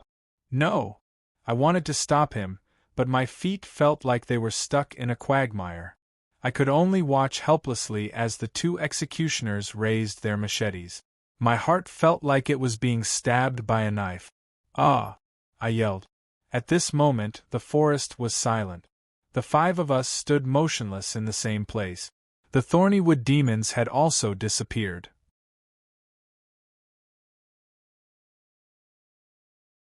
Killian was the first to break free from the illusion. He had seen this type of magic before. It was mental magic. Then, Killian helped us break free from the illusion. The so-called forceful escape from the illusion was to viciously beat up the person in the illusion. That scared me to death. I gasped as I was released from the illusion. The others who had been rescued stood to the side with pale faces. It was clear that they had encountered something terrifying in the illusion. So many powerful magic beasts appeared all of a sudden. We can't stay here for long. Killian's injuries weren't light either. Just like that, we rested for a while before mounting our war horses and heading to Avinia. Avinia, the capital of the Elven Kingdom. It was hidden in numerous dangerous valleys, forests, and streams, hidden and not obvious. There was a small white path covered in moss that led into the valley. Once we entered, we were filled with the fragrance of trees and flowers. This place was known as the City of Hope. The buildings were mainly white. As expected of the elves' masterpiece, the city was like a sacred pearl embedded in the forest. It was one with nature, as if it was a part of nature. After passing through the path of pine, birch, and oak trees, we arrived at an open grassy area near the river. The elves sang there. Then, we crossed an extremely narrow bridge without any railings. Below the bridge was a rushing river formed by the melting of snow from the mountains. Finally, we entered the fairyland-like City of Hope, Avinia. 2 elven guards guarded the city gate. Their exquisite elven armor made them look handsome and burly. When they saw Colleen, they respectfully opened the gates for us to enter. Apart from the guards, ordinary elves weren't allowed to ride horses in the city. We could only dismount and lead our horses forward. After passing through the streets, we stopped at a plaza with a large green tree. The tree was extremely lush, and its leaves were sparkling and translucent. It was extremely beautiful. An elven guard who looked like he had seen the vicissitudes of life walked over and gave Colleen a standard elven salute. "My lord, His Majesty has instructed us to invite you to the meeting hall," the elven guard said politely. The guard in charge of receiving us gave a look to a few young guards behind him. They took our war horses and led them to the stables. Under the guard's lead, we arrived at the meeting hall above the plaza. Hearing Colleen's words, the elven guard opened the door to the meeting hall. Walking into the meeting hall, we were greeted by the bright and spacious walls. It was an eye-opener for us. The 2 long tables in the meeting hall were filled with silver utensils filled with all sorts of delicacies, fruits, and wine. However, the delicacies were all vegetarian. As elves were a race that loved nature and life, they would never eat animal carcasses. They were vegetarians. Currently, sitting at the center of the table was an elven man dressed in luxurious robes. He was young and energetic, steady yet resolute. He wore a crown on his head. There was no need for an introduction. He must be the great elven king Avinia, I thought. "Welcome, warriors of the Demon Hunter's Blade. Please take a seat. I have prepared a sumptuous meal for you all." The elven man sitting at the head of the table spoke with great elegance. Everyone took their seat. The elven king signaled for the music to begin. Several beautiful elven musicians began to play beautiful music. "Everyone, you have traveled thousands of miles to the elven kingdom. I would like to express my gratitude on behalf of the elves living here. Your Majesty, on our journey from Altermara to Avinia, we encountered all sorts of magical beasts. None of them were to be underestimated. This has never happened before," Colleen said. "This is why I have gathered you here. Recently, the magical beasts in the forest have been particularly active. The power of darkness is reviving in this ancient land," Elven King Avinia said.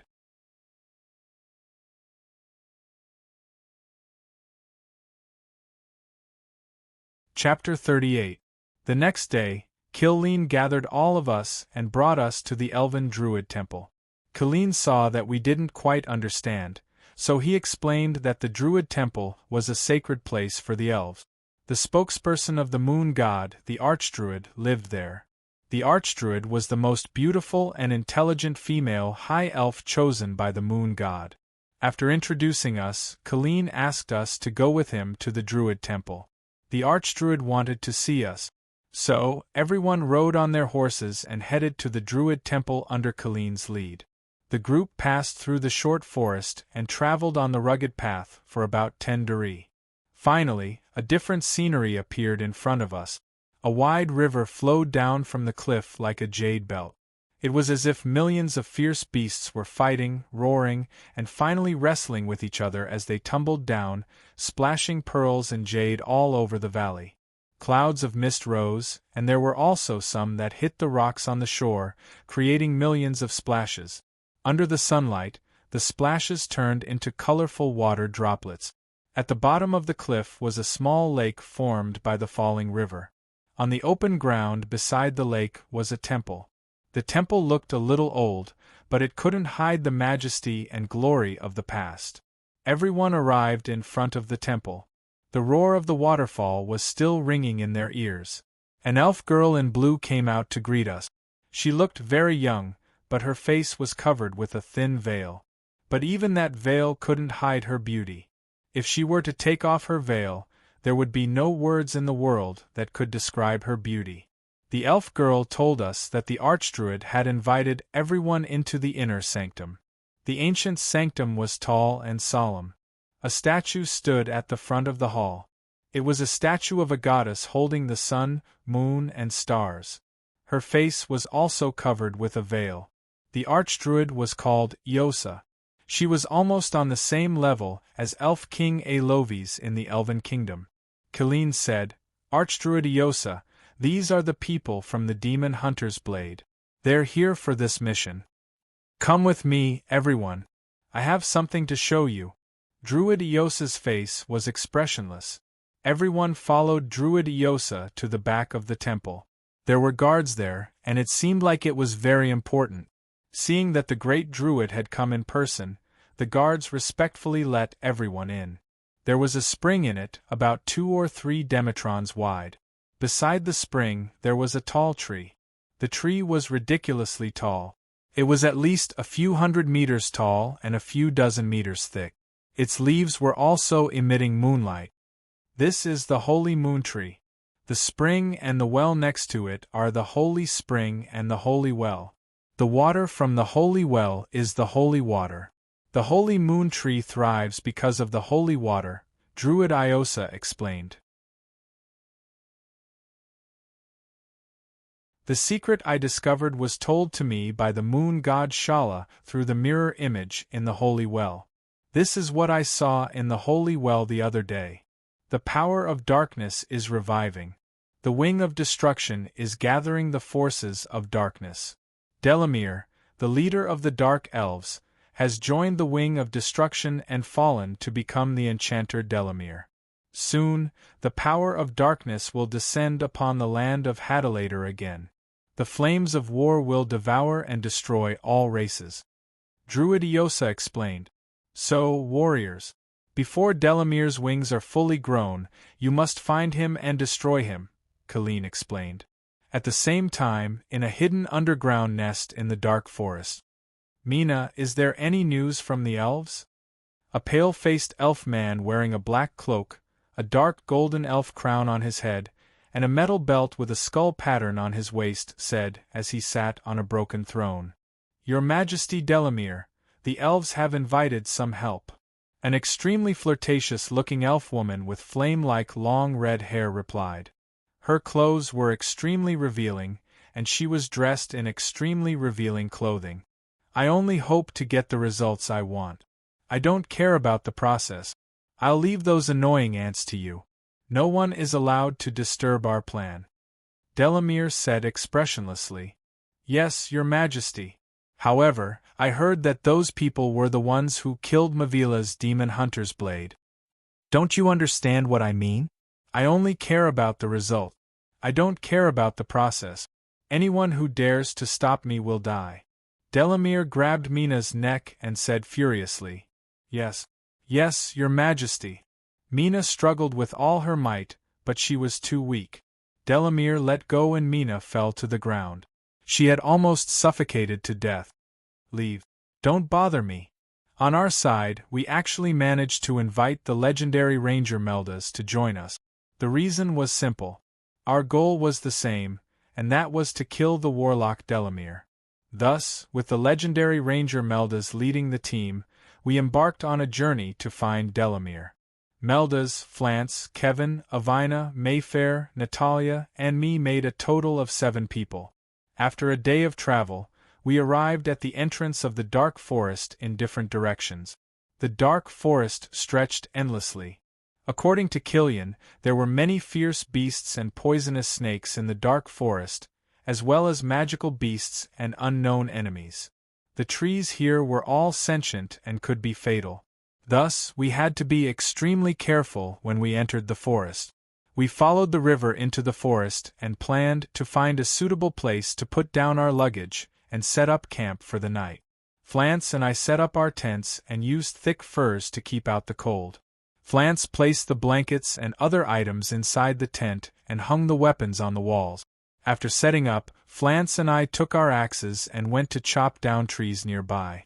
The others were busy with their own things. I found a few small trees and started chopping. These trees were very hard and very tiring to chop, but I was full of energy. I chopped a large bundle of firewood and carried it back to the place where we set up camp. Avina told me to eat some rations, drink some water, and rest for a while. We had to make a campfire before the sky turned dark because the wild beasts in the mountains would come out to look for food at night. At night, we finally settled everything in the camp. Avina and Mayfair also picked some edible wild fruits and brought them back. Everyone made a campfire and it was time for Kevin to show off his skills. Not only was this guy proficient in machinery and gunpowder, his cooking skills were also impeccable. Kevin used the ingredients he carried with him and the wild rabbits Meldas caught. He used his exquisite cooking skills to make a pot of steaming wild rabbit soup. Everyone sat in front of the campfire and tasted the fragrant wild rabbit soup. Fortunately, Kevin is with us. I couldn't stop praising Kevin's delicious wild rabbit soup. Everyone else also praised him, making Kevin feel a little embarrassed. Not long after, everyone entered their tents and lay down in their sleeping bags. I was the first watch at night, so I guarded the campfire to protect everyone from being attacked while they slept. The next day, the sun in the forest shone through the thick leaves and onto the ground. The birds began to sing diligently. I stretched my body and got up. Everyone had already gotten up. He walked to the river and washed his face. Then, he fetched some water from the river.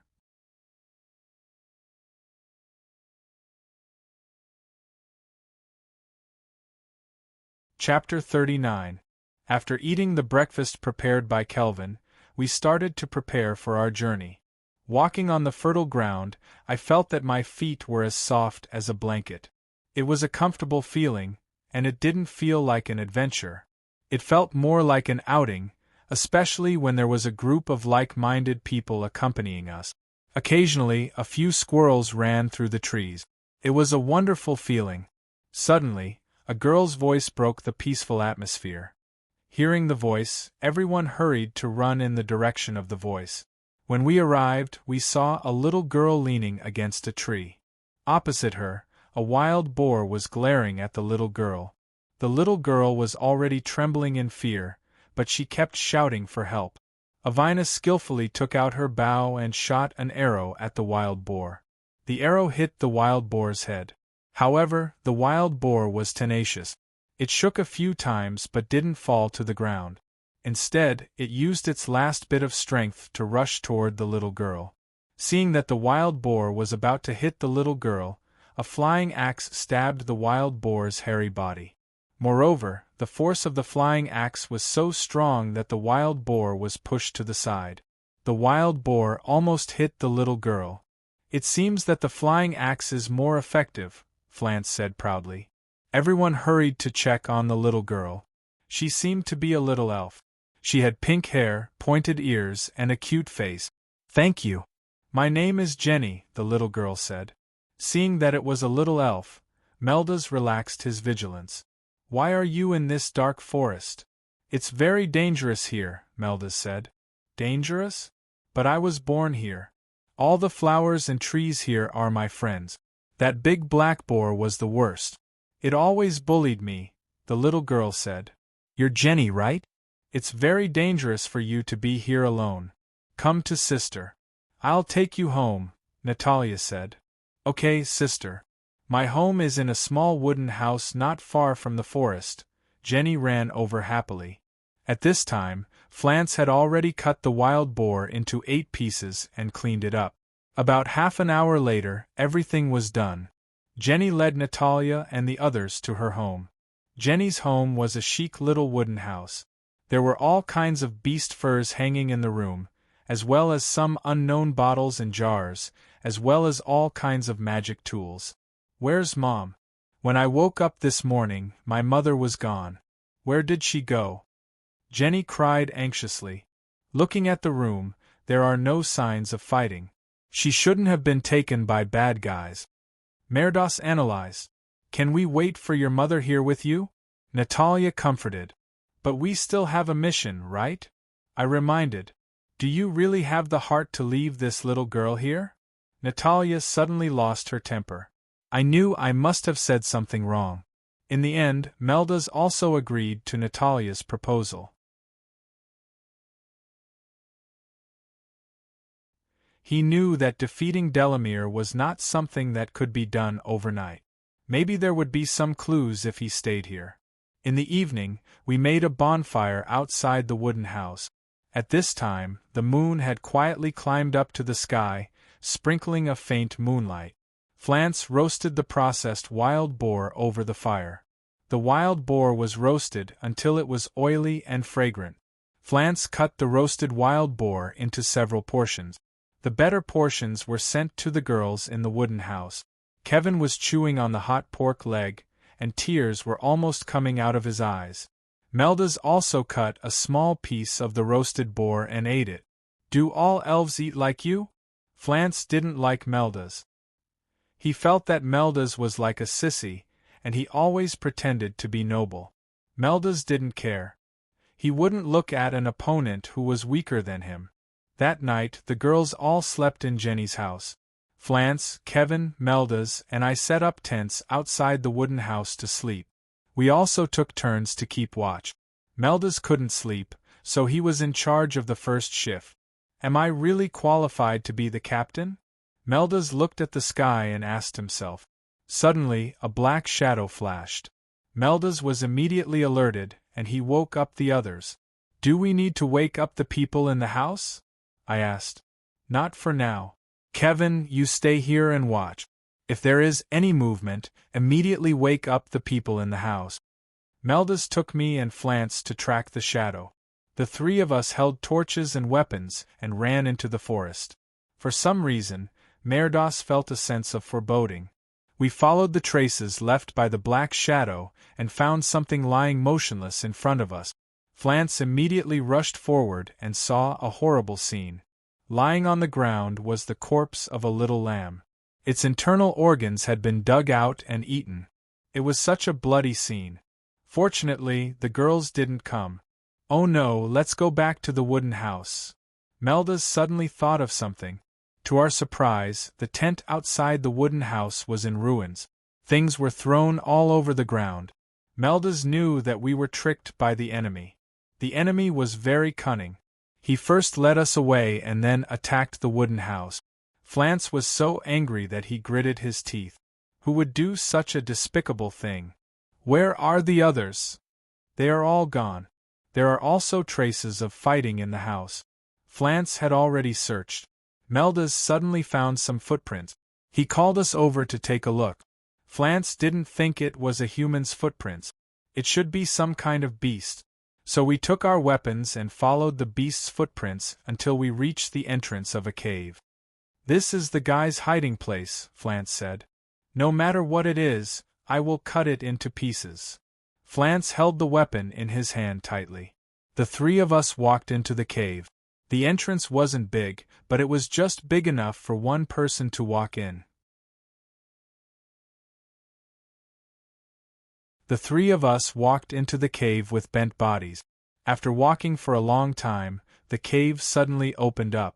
This open space could fit around 50 people. But there were 3 forks in front of the cave. We didn't know where to go. Each of you go to a cave and use this to communicate. Meldas gave Flance and me a communication stone.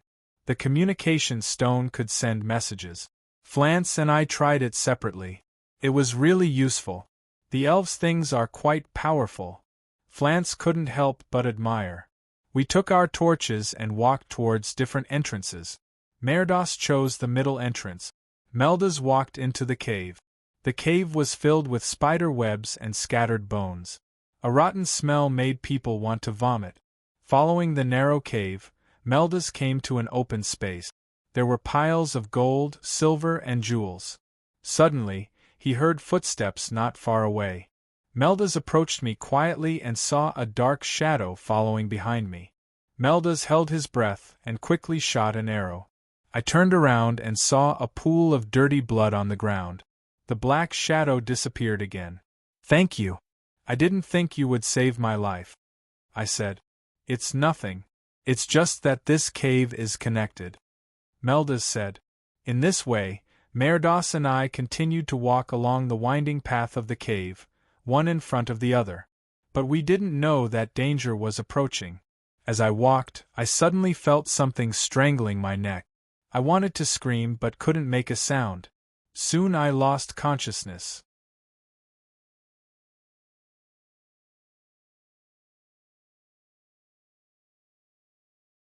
Chapter 40. When Meldas found out that I was missing, he tried to contact Flance with the transmission stone, but there was no response. At the same time, I woke up and found myself tied to a large wooden stake. There were ragged skeletons tied to the stakes next to me. There were hundreds of ferocious-looking cave goblins in this open cave. They were performing some kind of ritual around me. These cave goblins looked furtive like Big Rat. Due to the turbid air in the cave, I gradually found it difficult to breathe. The cave goblins were laughing and jumping. The ground was covered in white bones and filthy blood. At this moment, a burly cave goblin walked toward me with a rusty axe in his hand. Another cave goblin, who seemed to be their leader, shouted Pyalu at me. Pyalu seemed to be the goblin they worship. The other cave goblins also shouted. Although I didn't know what they meant, I knew that my time of death had come. Suddenly, I remembered the transmission stone that the elf had given me. I shouted the names of Meldas and Flance into the stone. Finally, the cave goblins stopped shouting. The stout cave goblin raised his axe and was about to chop my head. Asterisk whoosh. Asterisk the arrow pierced through the cave goblin's head. The cave goblin fell to the ground. When the other cave goblins saw this, they ran away in fear. Flance rushed in from the cave entrance. A cave goblin pounced on him, but he smashed it with his shield. Meldas quickly cut the rope that bound me with his dagger. After I was released, I picked up the sword that had fallen on the ground and fought with the cave goblins. Hundreds of cave goblins were beaten by the three of us. They rolled on the ground in pain. After a while, there were no more cave goblins who could resist. "Are you okay?" Flance laughed maliciously. "I saved your life again," Meldas said. "I owe you 2 lives. I started to admire this elf. Flance went forward and caught the cave goblin leader who was trying to escape. He carried the cave goblin leader like he was carrying a chicken. "Speak, where did you hide our comrades?" Flance roared. The leader of the cave goblins trembled in fear and kept mumbling, but the 3 of us couldn't understand what the cave goblin was saying.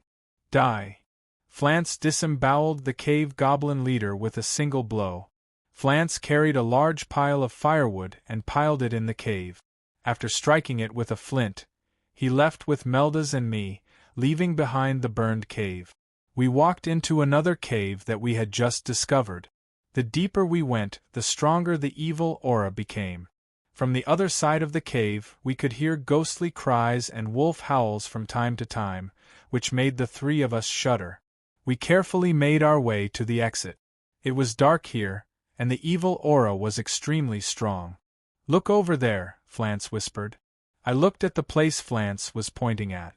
There was a small village there, but it wasn't inhabited by humans. "That's a dark elf. Everyone be careful," Meldas warned. It was already dawn.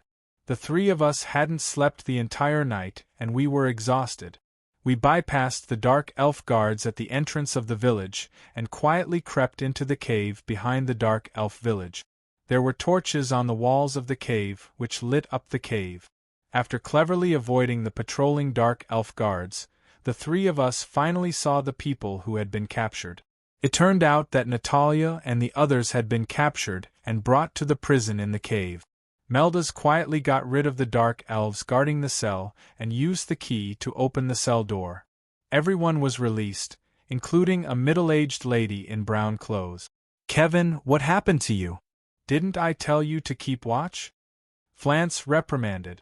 "I don't know how I was caught." Kevin was a little embarrassed.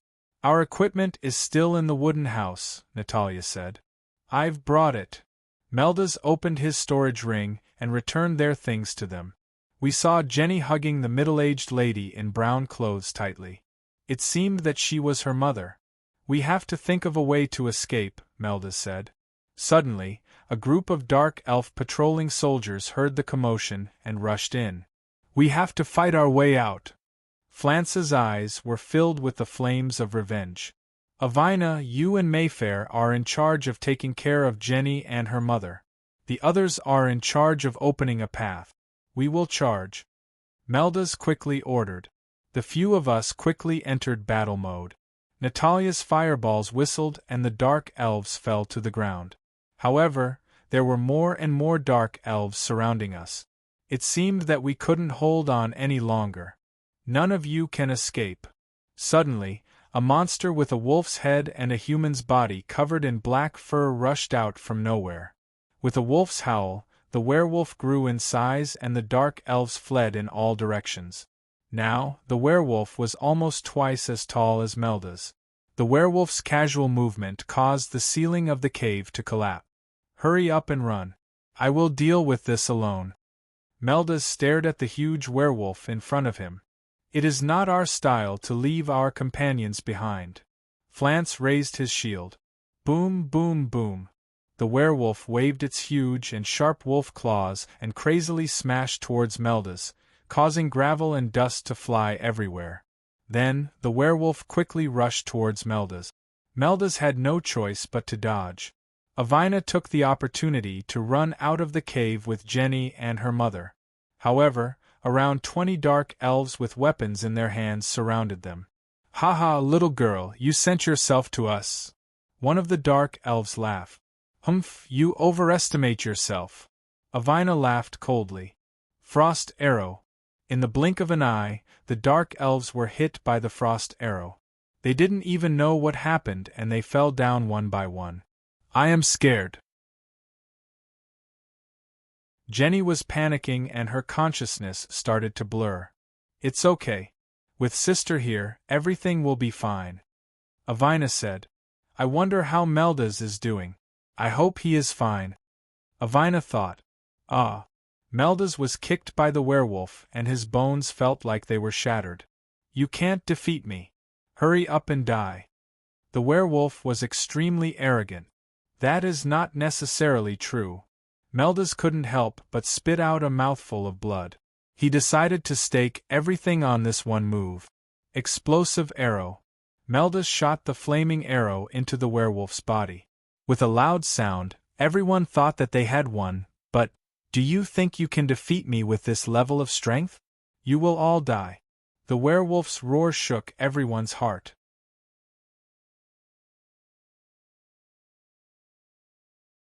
Chapter 41. Flance charged at the werewolf angrily.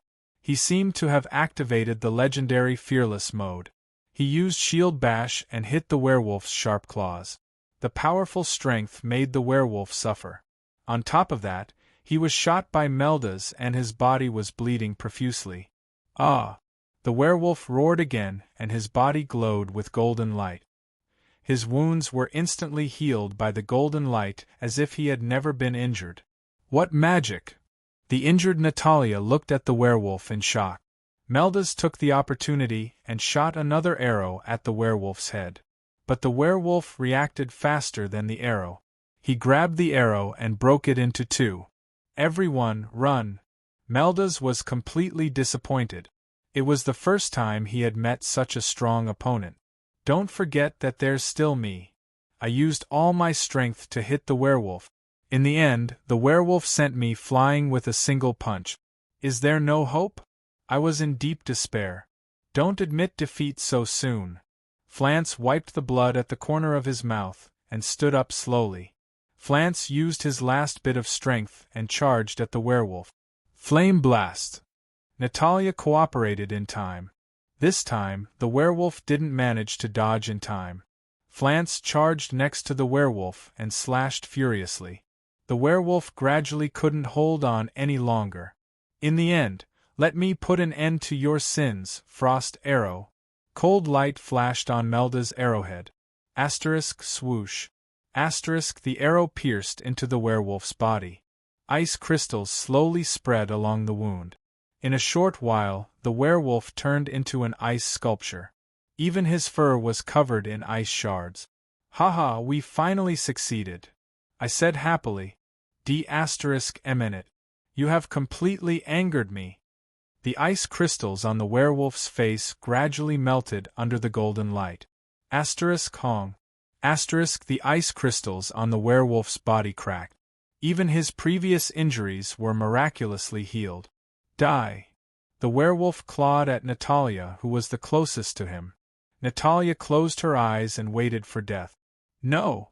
No one would have thought that a purple light would come out of its sheath and circle around the werewolf's back like lightning. The werewolf howled in pain as the purple light pierced deep into its body. At the same time, the golden light on the werewolf's body was healing the wound at a speed visible to the naked eye. Fireball! A tongue of fire flew out from Natalia's hand. The werewolf desperately tried to get away from her, but was hit by the fireball. The werewolf's abdomen split open, and he knelt weakly on the ground. Impossible! The lightning-like purple light was none other than Lofis, the former famous Singhati pirate leader. I haven't seen him since he helped me find Avina on Partheni Island. Who would have thought that he would also be here today, and at such a critical moment at that? Run, Lofis said. Humph, you want to run? It's not that easy. The werewolf spread its claws, and the fur on its body was as hard as steel needles. Werewolf needle. Thousands of golden needle-like wolf fur shot towards Melda's and the others. Teleportation.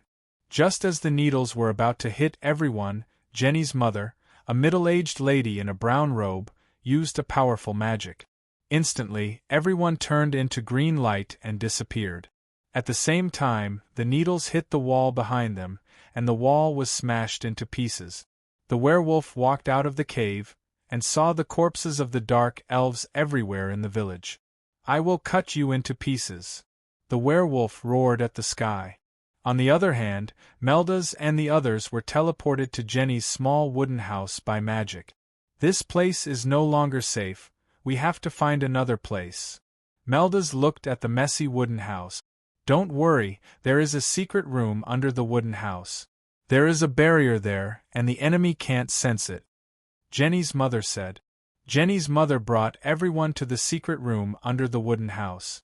The secret room was quite spacious, and could accommodate about 20 people. I didn't expect the space below to be bigger than above. Natalia said. Everyone is injured. I have some medicine here that I concocted. It can ease everyone's pain, Jenny's mother said. You can use teleportation magic. How did you get caught? Lofis suddenly said. This. Jenny's mother couldn't answer. You need some special tools to use spatial magic. I found them in the Dark Elves' village just now. Jenny's mother said. Let's not talk about this for now. I just want to ask my savior a small question. Who are you? Melda's asked Lofis. After a series of introductions, everyone slowly accepted Lofis.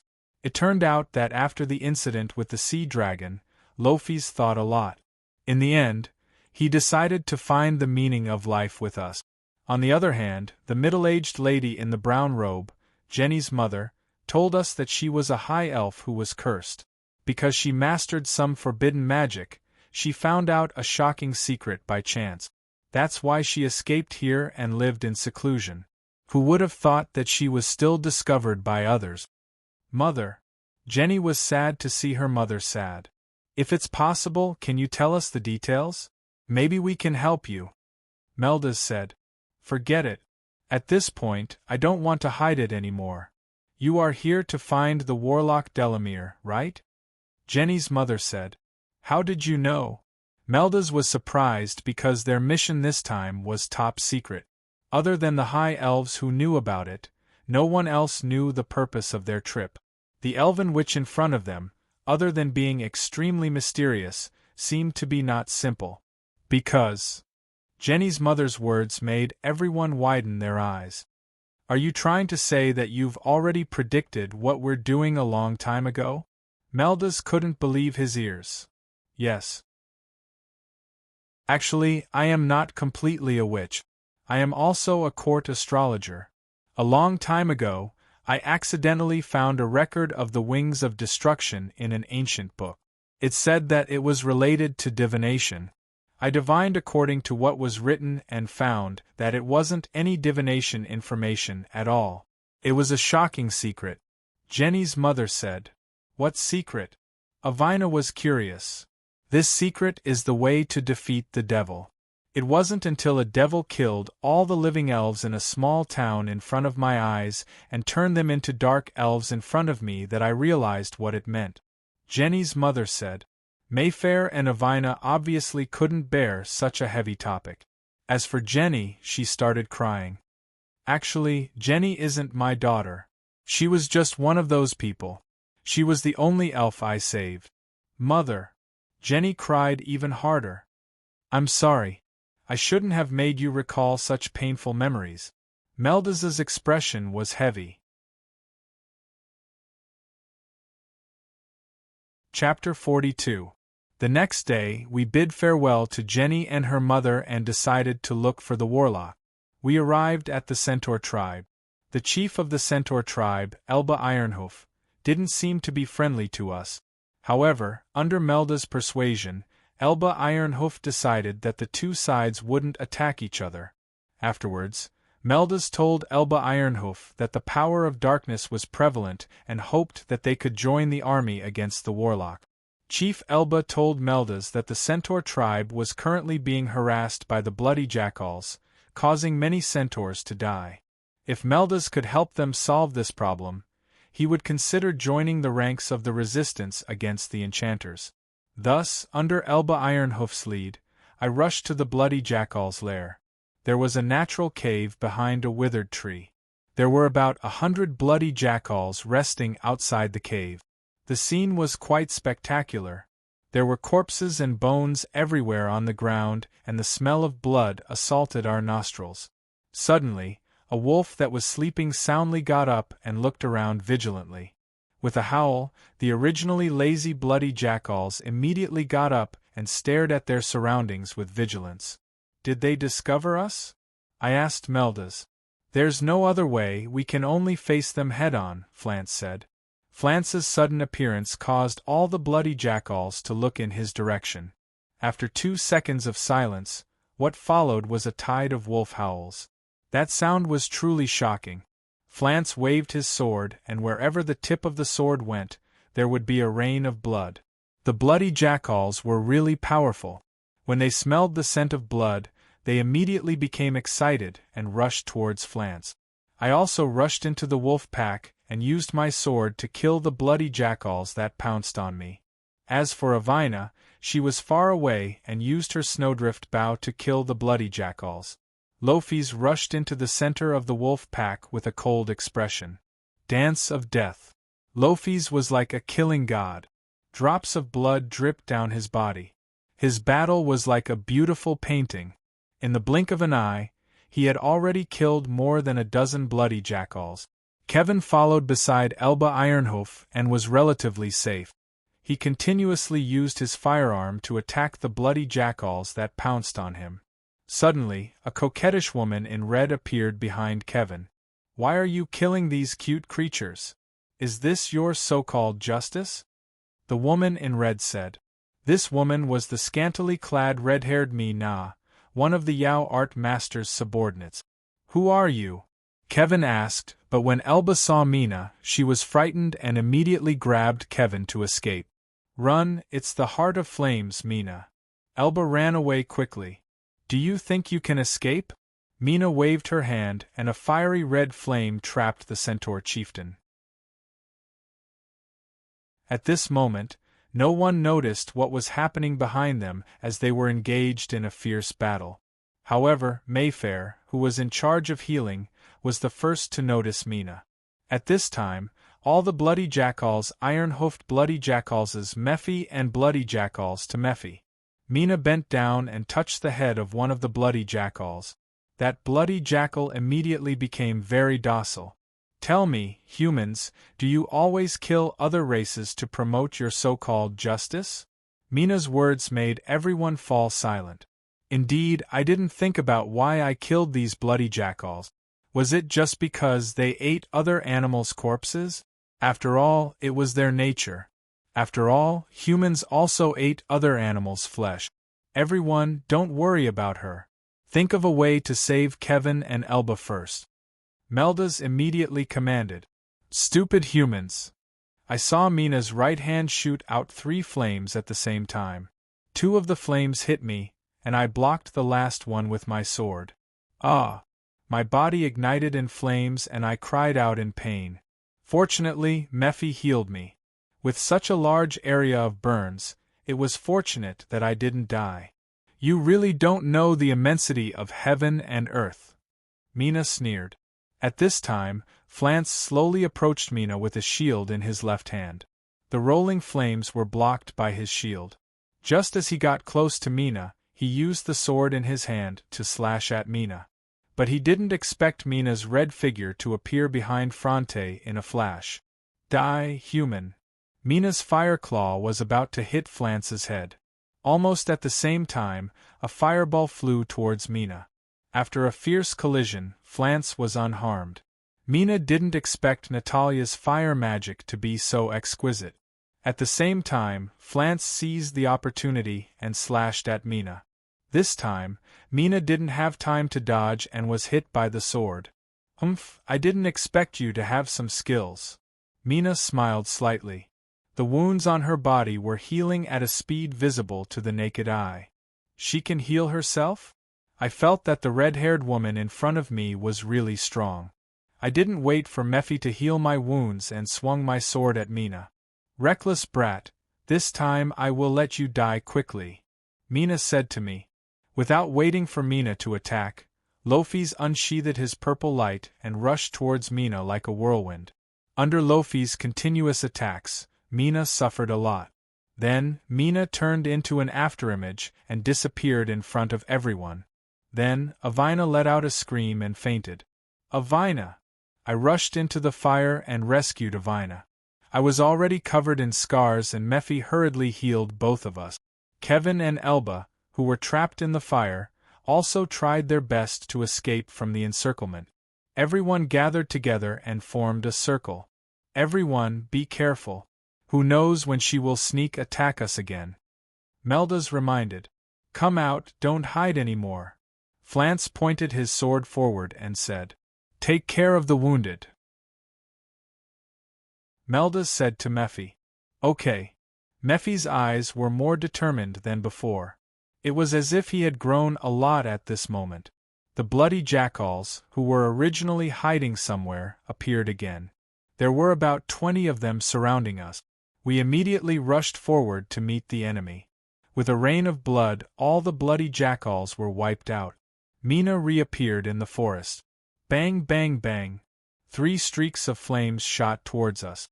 Lafitte quickly dodged them, while Frant used his shield to block the flames. You are quite strong, but you should know that demons are invincible. Mina seemed to have changed into a different person. Her body was covered in flames. Feel the flames of hell, ignorant ants. Mina's aura instantly made everyone feel a sense of oppression.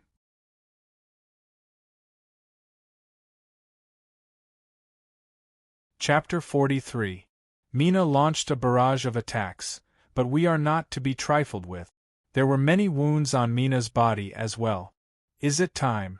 Mina muttered to herself as she looked at the wounds on her body that could not heal.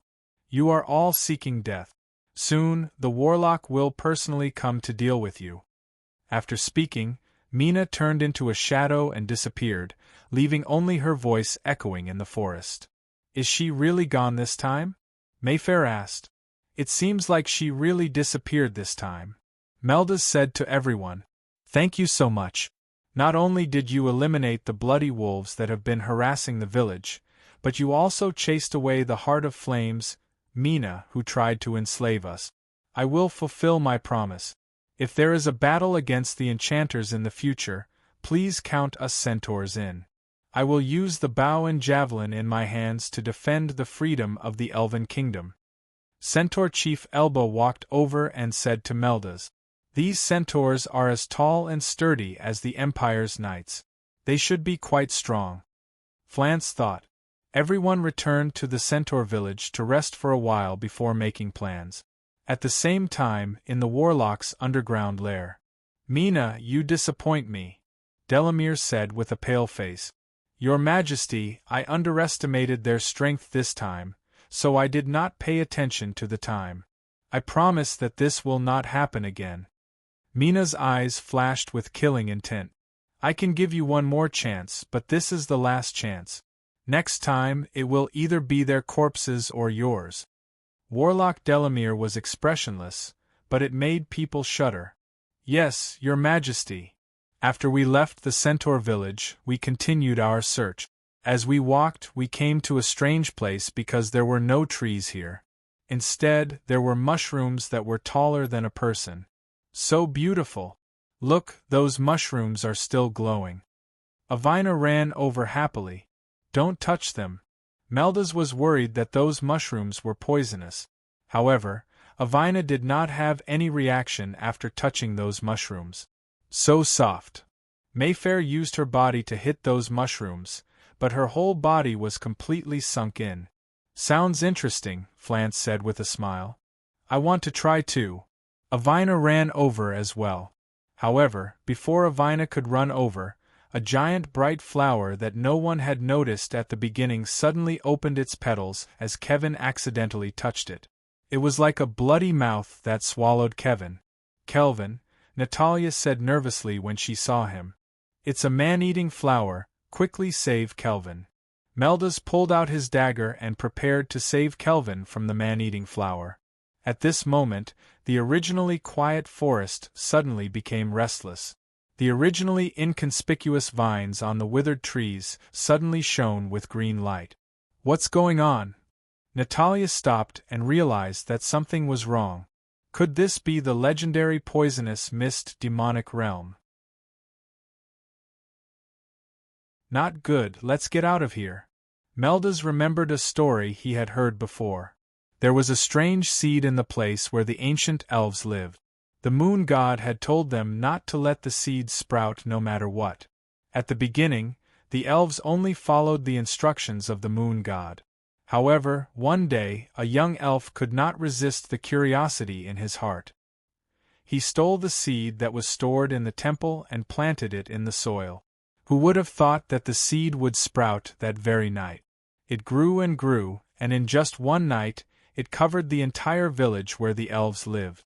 However, that was not the end of it. Later, the elves living there all went crazy and killed each other. It turned out that the seed was the seed of a vine. That vine could automatically cast a spell called Poisonous Mist Demonic Realm. That spell was a type of mental magic that could cause living beings to hallucinate and collapse. At the beginning, the Poisonous Mist Demonic Realm was not very powerful, but as the vine grew, it affected thousands of elves. The elves were originally a peaceful race, but under the influence of the Poisonous Mist Demonic Realm, they collapsed and became bloodthirsty. It was said that those elves became the ancestors of the Dark Elves. They abandoned the protection of the moon god and chose to fall in the darkness. That curious young elf was the future ruler of the Dark Elves, the Warlock Delamere. Just as Meldas was reminding everyone, Natalia had already started to change. She condensed a fireball in her hand and shot it towards Meldas. Flance's eyes were suddenly filled with anger. He raised his sword and slashed towards Lofis, who was beside him. At the same time, Lofis became different from usual. He pulled out his sword and aimed it at Natalia. Not good, it seems that everyone has been controlled by the Poisonous Mist Demonic Realm. Before Meldas could react, an ice arrow shot towards him from Avina's side. Avina, you also. Before Meldas could finish his sentence, he felt dizzy as if he had entered another world. There, Meldas was in a forest. The sun was not very bright, but it was warm and comfortable. He walked over and saw everyone sitting in front of a small wooden house. There were Natalia, Avina, Mayfair, Flance, Kevin, Larrick and Lofis.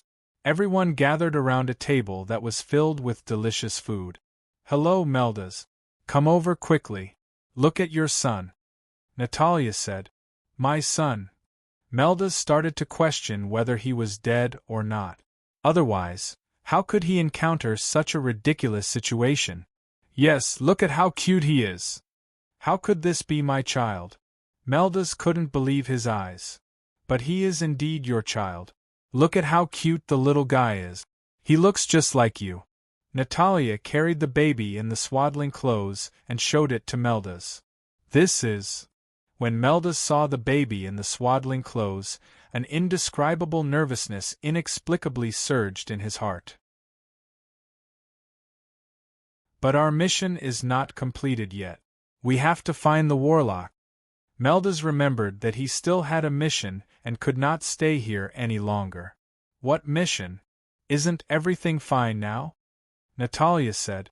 Then tell me, whose child is this? Meldas suddenly thought of something. This is Ewan. Natalia was speechless for a moment and started to speak incoherently. This is our child. Have you forgotten? Mayfair suddenly appeared in front of Meldas. How is this possible? Meldas could not believe everything in front of him, but he did not know how to get out of it. Don't take any more risk. Look at how beautiful everything is now. Mayfair pointed at the people who were drinking and chatting.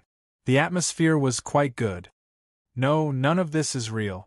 Meldas started to doubt everything. In fact, he had never accepted this reality. Stay here with everyone, Natalia said. That's right, that's right. Isn't that great? Don't worry about the risks. Stay with us, Natalia said.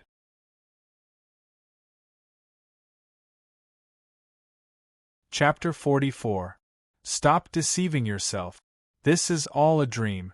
It's not real at all. Meldas suddenly said coldly. How is that possible? Look, he's your child. Mayfair showed the child to Meldas. Humph, you. A sharp dagger was stabbed into Mayfair's abdomen and blood flowed out. Goodbye, my dream. Meldas said coldly. How can you do this? Natalia suddenly turned pale. Stop pretending. Elven babies are not like this. It seems that there are some secrets that you don't know. Meldas had already seen through all of this was an illusion created by the poisonous fog magic mirror. The originally harmonious scene suddenly became agitated, and the space began to become unstable. The people who were drinking and chatting just now suddenly turned into abominable demons. They all rushed towards Merdos, but Merdos dodged them. Meldas drew his bow and shot at the demons. At this time, Kevin, who was originally swallowed by the man-eating flower, used his dagger to cut open the flower and escape. He saw that everyone was fighting each other like crazy. What's wrong with everyone? Kevin decided not to go forward for the time being. He wanted to see what was going on first. Mayfair didn't know how she was sucked into the mushroom, but she clearly felt a trace of strangeness. Strange, what's with this strong mental wave? Mayfair was very talented in mental magic since she was young. I still have to think of a way. Otherwise, they will all kill each other. Kevin carefully walked among these people and secretly tied them up one by one with a rope he took out from his backpack. This really wasn't a simple task. Kevin also suffered a few hits. These people who were tied up were still not obedient. They seemed to be possessed. Mayfair focused and meditated. Gradually, he found the source of the spiritual fluctuation. It seemed to be a huge vine. Kevin, quickly chopped down a vine 50 meters to your right. Mayfair used telepathy magic to tell Kevin. Who's talking? Kevin felt that the voice was familiar. It's me. Hurry up and go. Otherwise, it'll be too late. Mayfair sent back. Kelvin walked to the place Mayfair had mentioned and saw a vine that was dozens of meters tall and dozens of meters wide. Motherf ***, can a human cut it? But he still chopped at the vines without hesitation. With one slash, blood flowed out from the cut. The vines struggled and twisted in pain. However, everyone who was still in a daze suddenly woke up. What happened to me? Flance asked. What a scary dream, said Natalia. Everyone, hurry up and help Kevin cut down the vines that created all of this. Mayfair's voice was a little weak, because resisting the spirit of this vine consumed too much magic power. This is Mayfair's voice, Natalia said. I immediately cut the ropes tied to everyone's bodies. Everyone immediately ran to the vines that Mayfair had mentioned and used their own tricks to deal with the vines. With everyone's power combined, the vine grew weaker and weaker, and so did its control. Just when everyone thought that they were about to defeat the poisonous vine, something unexpected happened. Not far from us, in a low-lying pond, a beautiful woman whose body was as transparent as water slowly stood up. She was like a ghost, beautiful and enchanting. "You dare to destroy the poisonous fog vines? You're courting death." The woman who was as transparent as water roared coldly. "Who are you?" Natalia noticed the woman. "I'm the soul of the sea monster, Bertha. But you don't need to know. All of you will die here." The soul of the sea monster, Bertha, didn't hesitate to greet us with 2 water bombs. "Get out of the way." Meldas pushed Natalia away, and the water bombs almost hit Natalia. Just as everyone was hesitating, the vines immediately regained control. They saw that Loftus and Frant had been poisoned by the poison mist demonic realm again. "We can't stop attacking the vines. Otherwise, all of us will be controlled." Meldas asked Natalia to hide in the distance and attack the vines. The vines struggled painfully under the attacks, while Flance and Lofies were struggling. The rest of the people attacked the soul of the sea monster. We couldn't let her have the chance. Both sides fought fiercely. It seemed that physical attacks had no effect on Bertha. Flance could only attack the vines. However, the soul of the sea monster, Bertha, suddenly split into 3 identical clones. They surrounded Natalia and Meldas. Water bombs shot at them from different directions. They were so fast that they couldn't dodge in time. Natalia was hit many times, and blood flowed out from the corner of her mouth. "You won't be able to walk out of here alive. This will be your burial ground," the 3 Bertas said at the same time. "That's not necessarily true, Bertha. I have killed many sea monsters. Today you can just wait for your death," I said impolitely. Yen Long's fury. "Ever since I learned draconic magic, this was the first time I used it in a real battle." The scorching flames that assaulted her face caught the soul of the sea monster, Bertha, unprepared. However, she had 3 clones, and the flames only hit one of them. The soul of the sea monster instantly evaporated. Bertha glared at me fiercely.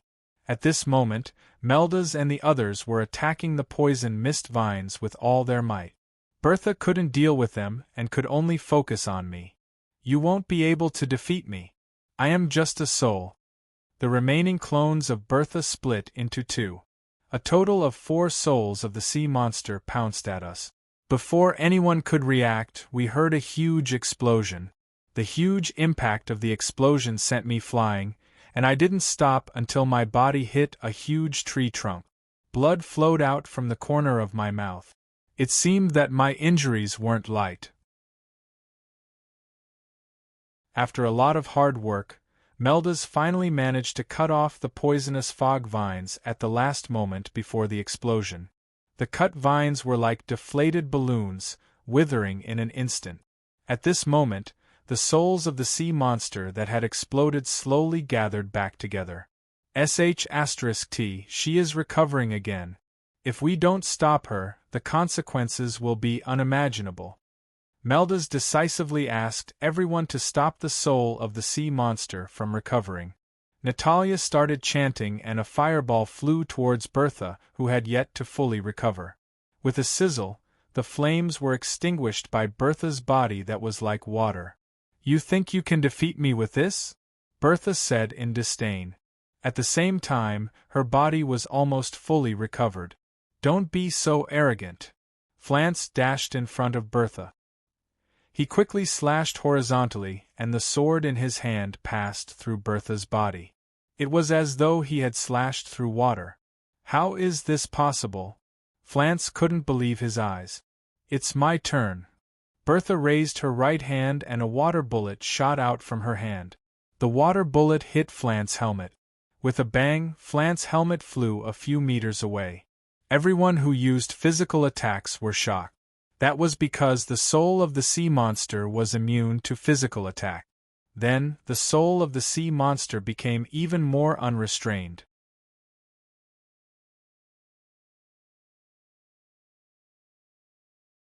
Chapter 45. Rain of water bullets fell from the sky. Everyone tried to dodge, but there were still some who were injured. Just when everyone was in despair, I, who was heavily injured just now, stood up with great difficulty. I could feel an indescribable power in my body that was nourishing my body. The wounds on my body were healing at a speed visible to the naked eye. Everyone was flabbergasted. Go, let her experience the true power of fire. An old voice sounded from the depths of my heart. This was the voice of the soul of Yen Long Belgrave. Yes. At this moment I felt my body brimming with power. Under everyone's gaze, I leapt up and at the same time, flames ignited on my fist. Yen Long's exploding fist.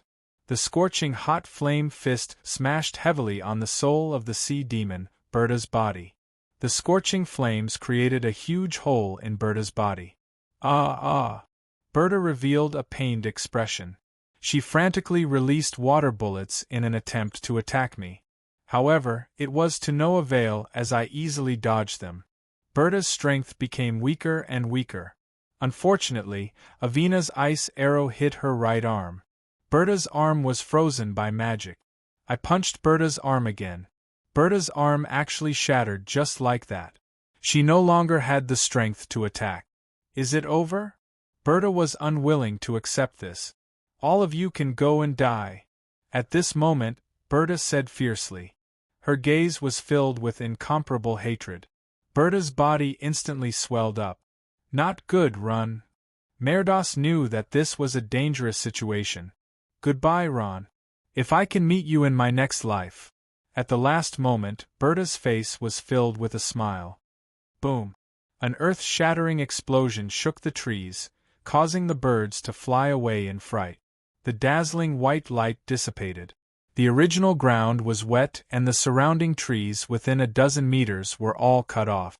There was no sign of life at all. Turning back time, in a secret mage laboratory, the sea demon Berta was locked up in a huge water tank. Every day, she would see a naked, brown-haired man in a cage opposite her. That man was very handsome, but he didn't like to talk and seemed very dull. Indeed, no one would be in a good mood after being locked up in such a dark place. At that time, Belta was just a young siren girl. The sirens were a race with beautiful appearances. Therefore, most of the legends about the siren clan revolved around some seductive siren seducing the sailors on the ship, and finally causing the ship to sink. In fact, the sea demons were a kind race. It was just that their natural beauty had become their disaster. Humans had once captured sirens on a large scale and sold them to the nobles as playthings or slaves. Later, the sirens had no choice but to seduce human sailors at sea, making them lose their minds and causing their ships to hit rocks and sink. Only in this way could the sirens survive. Belta was a young siren who had been captured by humans. Her charming appearance and sexy figure were her natural weapons. She didn't know if she was lucky or sad. She wasn't sold to the nobles as a plaything, but was captured by a magician who was crazy about magic. The sorcerer was not interested in her body. In his eyes, Belta was just an interesting experiment. Every day, he would do all sorts of experiments on Berta's body. He would feed Berta all sorts of drugs and record Berta's reactions. Day after day, Berta spent every day in pain. Ron, who was also captured, looked at the beautiful girl in front of him being tortured by the sorcerer every day. Anger burned in his heart. Until one day, when the sorcerer's experiment seemed to be completed, he was very happy. So, he fed Belta the last bottle of potion. That bottle was poison. Belta finally ended her painful life. Ah! Ron's anger could no longer be suppressed. Ron, who was originally bare-chested, suddenly grew black hair, and his teeth became long and sharp. Then, he finally turned into a werewolf with sharp claws. Ron, are you rebelling? The sorcerer seemed to have not recovered from the joy of the success of the experiment just now. Ron's eyes had turned completely red, and a wolf howl resounded through the world. The huge wolf head stared at the sorcerer, saliva dripping down from the sharp teeth. Bang! The werewolf Ron directly tore the iron fence to pieces. Such a thick iron fence, Ron tore it to pieces. What kind of strength was this? The old sorcerer's face showed a trace of panic. He never thought that Ron, a failed experiment in the past, could burst out with such great power. However, the old sorcerer was also a veteran of hundreds of battles. He immediately used a teleportation spatial magic, followed by a rock armor spell on himself. The crazy Ron was extremely fast, whistling as he rushed towards the sorcerer. Rock thorns. The old sorcerer chanted a string of spells. Sharp fist-sized rocks smashed towards Ron, but Ron's speed was too fast. Only a few sporadic rocks hit Ron, but they were shattered by Ron's steel needle-like fur. Ron slapped the sorcerer's head, but the sorcerer cleverly teleported. The furious Ron roared a few more times, and the air was filled with a trace of sadness. The old sorcerer's strength was indeed not to be underestimated, and his actual combat experience was extremely rich. In this way, Ron crashed left and right, and the secret underground laboratory was ruined. However, Ron was unable to hit the sorcerer's vital point. On the old sorcerer's side, the situation was not optimistic. Although he did not suffer fatal injuries, there were still several wounds on his body that were bleeding. The old sorcerer faced Ron, who would pounce on him at any time, gasping for breath. He felt that his physical strength was obviously exhausted, and his magic consumption was astonishing. No, I can't stay like this any longer. Such a narrow space was extremely disadvantageous for a sorcerer to fight, and the old sorcerer was looking for a way to leave. The previous 2 teleportation spells had indeed consumed a lot of his magic power, and he would not use it again in any case. If he used it again, he was likely to die from the exhaustion of magic. Therefore, the old sorcerer deliberately slowed down the pace. Ron saw an opportunity and rushed over. The old sorcerer's originally slow movements suddenly became very fast. With a loud bang, the wall behind the old sorcerer was smashed by the werewolf Ron, creating a huge gap. Before Ron could react, the old sorcerer quickly ran out of the underground magic laboratory through the gap. Breathing in the outside air again, the old sorcerer felt extremely comfortable. He seemed to have forgotten that he was in a life-and-death battle. However, this was the last time he would feel such warm sunlight. In the next second, Ron's huge claws pierced deeply into the left side of the old sorcerer's body. Poof! A mouthful of blood came out of the old sorcerer's mouth. Seeing half of his body being penetrated, the old sorcerer was somewhat helpless and unwilling. Meteor. Sky. Fall. The old sorcerer said one word at a time, and at the same time, the magic in his body quickly condensed. The pressure in the surrounding space suddenly increased, and Ron felt a strong sense of oppression. The originally clear sky suddenly became lifeless, and a huge vortex appeared in the sky. The old sorcerer's mouth rose, revealing a gloomy smile. Since this old man has failed miserably today, then you can also die for me. Die. The old sorcerer's voice was vigorous and powerful, echoing in the vast world. Ron's sorrowful howl sounded again. At this time, his body was bound by space, and he could not move at all. Boom! A huge meteor fell from the vortex in the sky. The meteor also ignited a raging flame because of the high-speed friction. Seeing such a huge fireball about to hit him, Ron's heart was filled with the same unwillingness as the old sorcerer. Haha, who would have thought that this old man's lifetime of research would go to hell with this old man? How sad! Before dying, the old sorcerer looked up to the sky and sighed. You old bastard, before you caught me for your research, and now you killed that sea demon Belta. Do you know how many people's suffering were involved in your research? Without waiting for Ron to finish his words, a huge meteor ruthlessly smashed into his and the old sorcerer's head. The burning meteor smashed the ground, creating a crater of tens of meters, and the vegetation on the ground was all burnt black. Not even the slightest breath of life could be felt. It seemed that the werewolf Ron and the old sorcerer were both dead. Suddenly, fine cracks appeared on the hard surface of the meteorite. Then, the crack became bigger and bigger, and with a "caw" sound, the meteor burst open.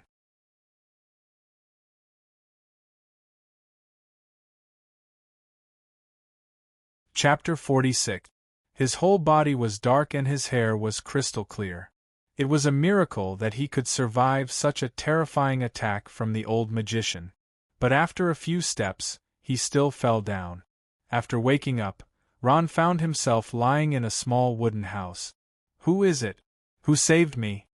Ron wanted to turn over and get off the ground, but he found that there was no good place on his body. "Don't move." At this time, a little girl came over and saw Ron. She hurriedly said, "You are..." At this time, Ron had already turned into a human form. "Hello, my name is Jenny. It was my mother who found you and brought you back." The little girl was an elf and looked very cute. "Thank you."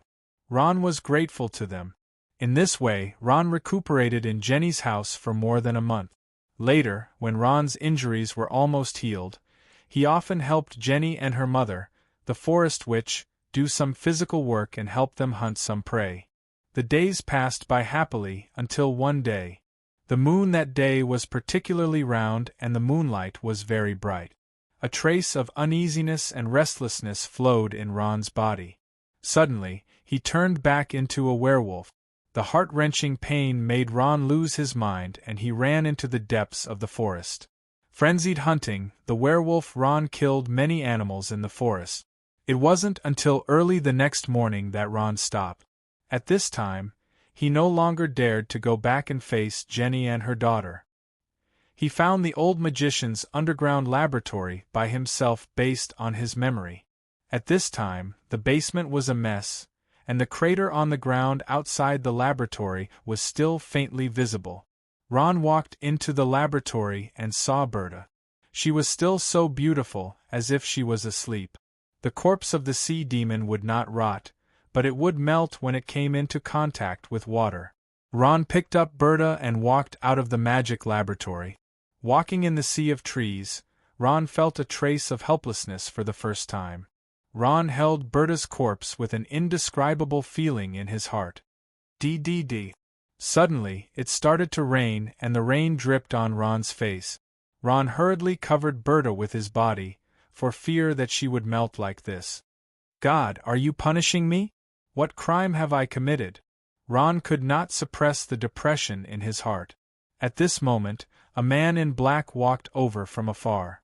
Ron could not see his face clearly. It wasn't until the black-clothed man walked to Ron's side that Ron saw the bloody unicorn head on his back. It turned out to be the head of a unicorn. One had to know how noble a unicorn was in the elf kingdom. This black-clothed guy had actually killed a unicorn. The druid temple would definitely not let him off. "Who are you?" Ron asked alertly. The black-clothed man ignored Ron. He didn't seem to have heard anything as he walked deeper into the forest. "Wait a minute, can you do me a favor? Can you tell me how to resurrect the dead?" Although Ron didn't know if this question was a bit too sudden, as the saying went, a patient would turn to any doctor. Ron didn't care so much. "Do I look like someone who would save people?" The man in black stopped and looked back at Ron. "But you are definitely not a simple person. You must know some methods." Ron's expression was extremely firm. "You are very interesting. Alright, come with me." The black-clothed man brought Ron to a ruined palace in the depths of the forest. There, the black-clothed man used the dead soul spell on sea demon Berta, and her soul was resurrected. When Ron and Berta saw each other again, even though Berta was only resurrected in soul form, they still had deep feelings for each other. The old magician is dead. Ron wanted to tell Berta that he had avenged her. That's already in the past. I didn't think we would meet again. Berta happily said to Ron. From then on, Ron and Berta followed the black-clothed man. It wasn't until later that they found out that the black-clothed man was the famous warlock Delamere. Time turned back. Every time he recalled this memory, Werewolf Ron felt as if it had happened yesterday, but all of it was so unfamiliar. Werewolf Ron suddenly felt flustered and short of breath at this moment. He had a bad feeling flashing through his mind. A scene appeared in Ron's mind. It was the siren's soul, Berta, saying to him, "Farewell, my dear." After that, Berta completely disappeared. Not good. Ron had a very strong premonition. He flew out of the dark elf cave and madly ran towards the other side of the forest. At this time, a loud sound came from the forest. The place where the loud sound came from was exactly where Berta lived. No. Ron's eyes were red as he turned into a werewolf and went to the place where Berta self-destructed. At the moment of Berta's powerful explosion, the forest witch suddenly appeared and used spatial magic to teleport everyone to a safe place. He had almost seen his beloved die in front of him. What kind of pain was this? Ron could no longer suppress the anger in his heart. Why did you become like this, Ron? The forest witch blocked in front of Ron. The teleportation just now had consumed a lot of her magic. Ron only stopped for a moment, but he still sent her flying. At this moment, Ron had completely lost his mind. The forest witch wasn't dead, but she was seriously injured. Mayfair immediately ran up and healed the forest witch. "I won't forgive you." I rushed up and pulled out my sword to slash at Ron. "Larrick, be careful," Melda said. Everyone was already fighting with Ron. Ron didn't seem to be at a disadvantage, even when fighting with so many of us. At this time, no one noticed that the roots of the poison mist vines that had been cut off were shining with a green light. Just when both sides were evenly matched, the green light suddenly shone brightly. I saw a huge green tree grow out of the green light. It was more than 5 meters tall. Ron knew that if this continued, it would be very disadvantageous for him. He quickly rushed in front of me, and I didn't react in time. Ron reached his claws towards my chest, but at this moment, the forest witch blocked in front of Ron with her body. The sharp wolf claws pierced through the forest witch's body and blood flowed out. "Run, Larrick." The forest witch used the last of her strength to say to me. Natalia kept releasing fireballs to attack Ron, while Meldas and Avina shot arrows at Ron from a distance. Just when Ron's claws pierced through the forest witch's body, he regained a bit of consciousness. No. Ron saw the woman who had saved his life being killed by his own hands in front of him. At this time, Flance, Lofies and the others waved their weapons and surrounded Ron. Ron howled, and the huge explosive force caused the surrounding space to be filled with pressure. In an instant, Ron knocked down all the people who surrounded him to the ground. Just as Ron was about to attack again, the green tree that grew out of the green light opened its eyes like a human from its rough trunk. "I, the king of Trance, Yak, was actually sealed by you small fries for so many years. Today, I will let you have a taste of being sealed." As he said that, his 2 thick tree trunks that looked like human arms quickly shot out a few branches towards Ron. Don't underestimate these branches, they quickly grew and sprouted under Ron's feet. Have a taste of the King of Trent's sealing technique, Emerald Dream. Yak was very confident in his sealing technique, because it was a technique that could trap people in a dream forever. The branches quickly sprouted and wrapped around Ron, turning him into a big tree in an instant. "Your sins are unforgivable. I will let you have a taste of the true power of the Heart of Flames." Just when everyone was in a hurry to thank Yak, the Treant King, for his help, Mina, the Heart of Flames, also appeared. The battle was getting more and more intense. Can we still hold on?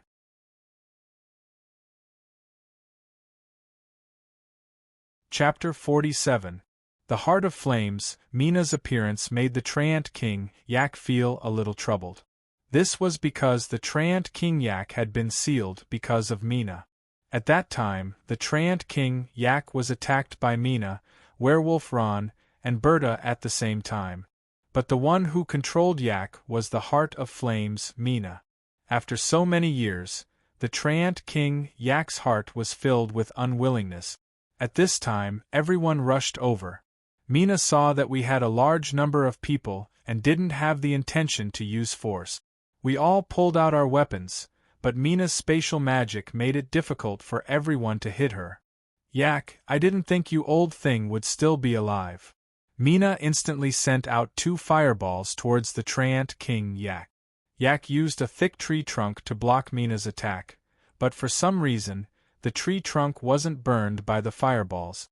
The others cooperated to attack Mina, but Mina was always able to dodge their attacks. Damn it, this can't go on. Natalia said angrily. My bow can't hit her either. Meldas's archery was one of the best among the elves, but for someone like Mina who was proficient in spatial magic, he was helpless. All right, I don't want to play with you small fries. Mina suddenly disappeared into thin air. This made everyone lose their target, and they all looked at each other in dismay. You want to run? It's not that easy. The Treant King Yak sensed that Mina was near me. This time it's your turn. Sealing spell, Emerald Dream. The Treant King's attack made Mina reveal her true form.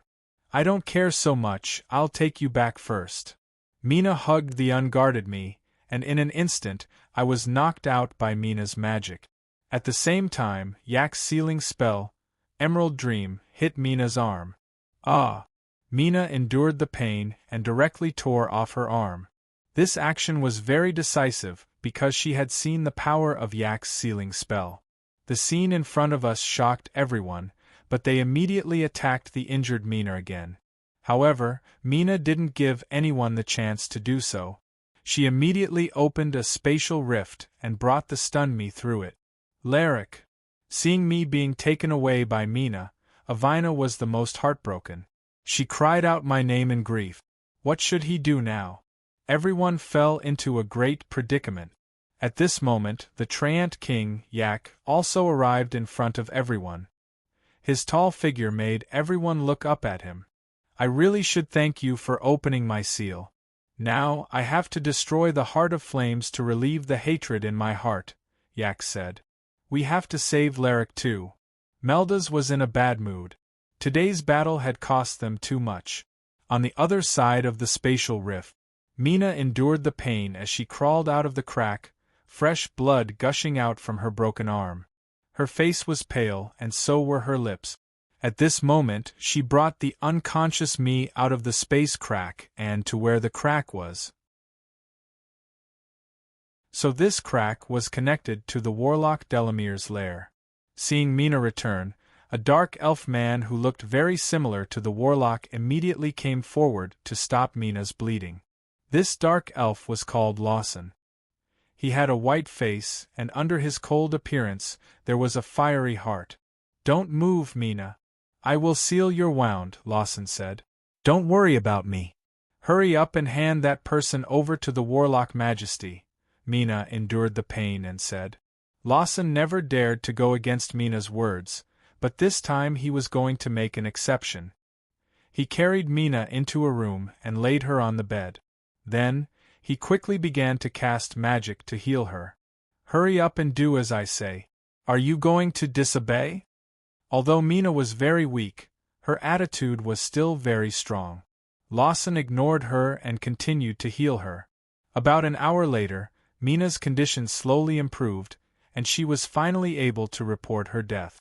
Lawson followed Mina's instructions and carried me to a secret room in the depths of the lair. Then, he went to report to Delamere. The warlock Delamere was currently sitting on his broken throne, deep in thought. Until Lawson broke the silence first. Father, I have good news and bad news to tell you, Lawson said. Oh, is that so? Delamere looked at Lawson with his deep gaze, causing Lawson to feel a trace of nervousness and uneasiness. Father, do you still remember the person that Lord Irdeel asked us to find? You found him? Yes. Right now, he is hidden in a safe secret room. At the same time, the bad news is that Mina broke her arm in order to bring back the child. Lawson looked very calm, but his heart was in extreme pain. That woman is only a chess piece. Why are you sad over a chess piece? Melda saw through Lawson's thoughts. Am I also only a chess piece in your heart, father? Lawson finally asked. Slap. A crisp slap echoed in the empty lair. Lawson covered his red face from Delamere's slap and glared at Delamere with hatred. When will you grow up, my child? In this world, only power is everything. A person with power is the ruler. He can change the fate of many people. Do you know that? Mina is only a subordinate to me, but you are my flesh and blood. Didn't I tell you before? Only by following Lord Irdale's orders can we obtain supreme power. When that time comes, you will be my successor. I don't want any power. I just want Mina to be safe. Lawson was very stubborn. All right, child. Tell me, where is the person that you brought back? Haha, it's time to strike back, ugly world. Delamere showed a rare expression of excitement. This was the first time he smiled happily in a few hundred years. Yes, father. I will prepare to talk to Lord Irdale. Lawson followed Delamere's instructions and began to prepare the things needed for the ceremony. In the empty Yao art master's lair, there were a few flickering lights. A man with long white hair and a thin face wearing dark golden armor walked into the secret room where I was locked up. When he saw me lying on the ground, a smile appeared on his weathered face. In a rather spacious room in the lair, a large circular altar was placed in the middle of the room. Lawson, the ceremony can begin. Delamere didn't turn his head and said to his son, as if he was giving an order. Lawson carried me to a wooden cross on the altar and tied my hands to the cross beam of the wooden cross. After everything was arranged, Delamere showed a rare expression of excitement. He had been waiting for this moment for a long time. Almighty Irdale, I am your most loyal servant. I summoned you from the boundless darkness and am willing to offer my everything to you. Show yourself my master.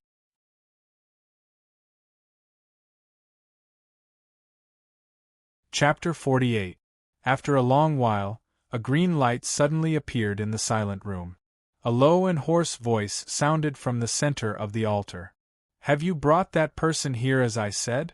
This was a voice that no one could resist. It had the majesty of a king. Yes, my master.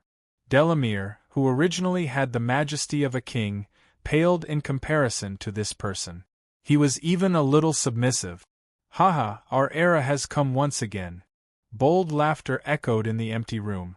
At the same time, in the centaur camp on the other side of the forest, the centaur chieftain Kalean, elven king Elovis, and the Treant king Iko were in a meeting within a tall command tent. The tent didn't have a roof.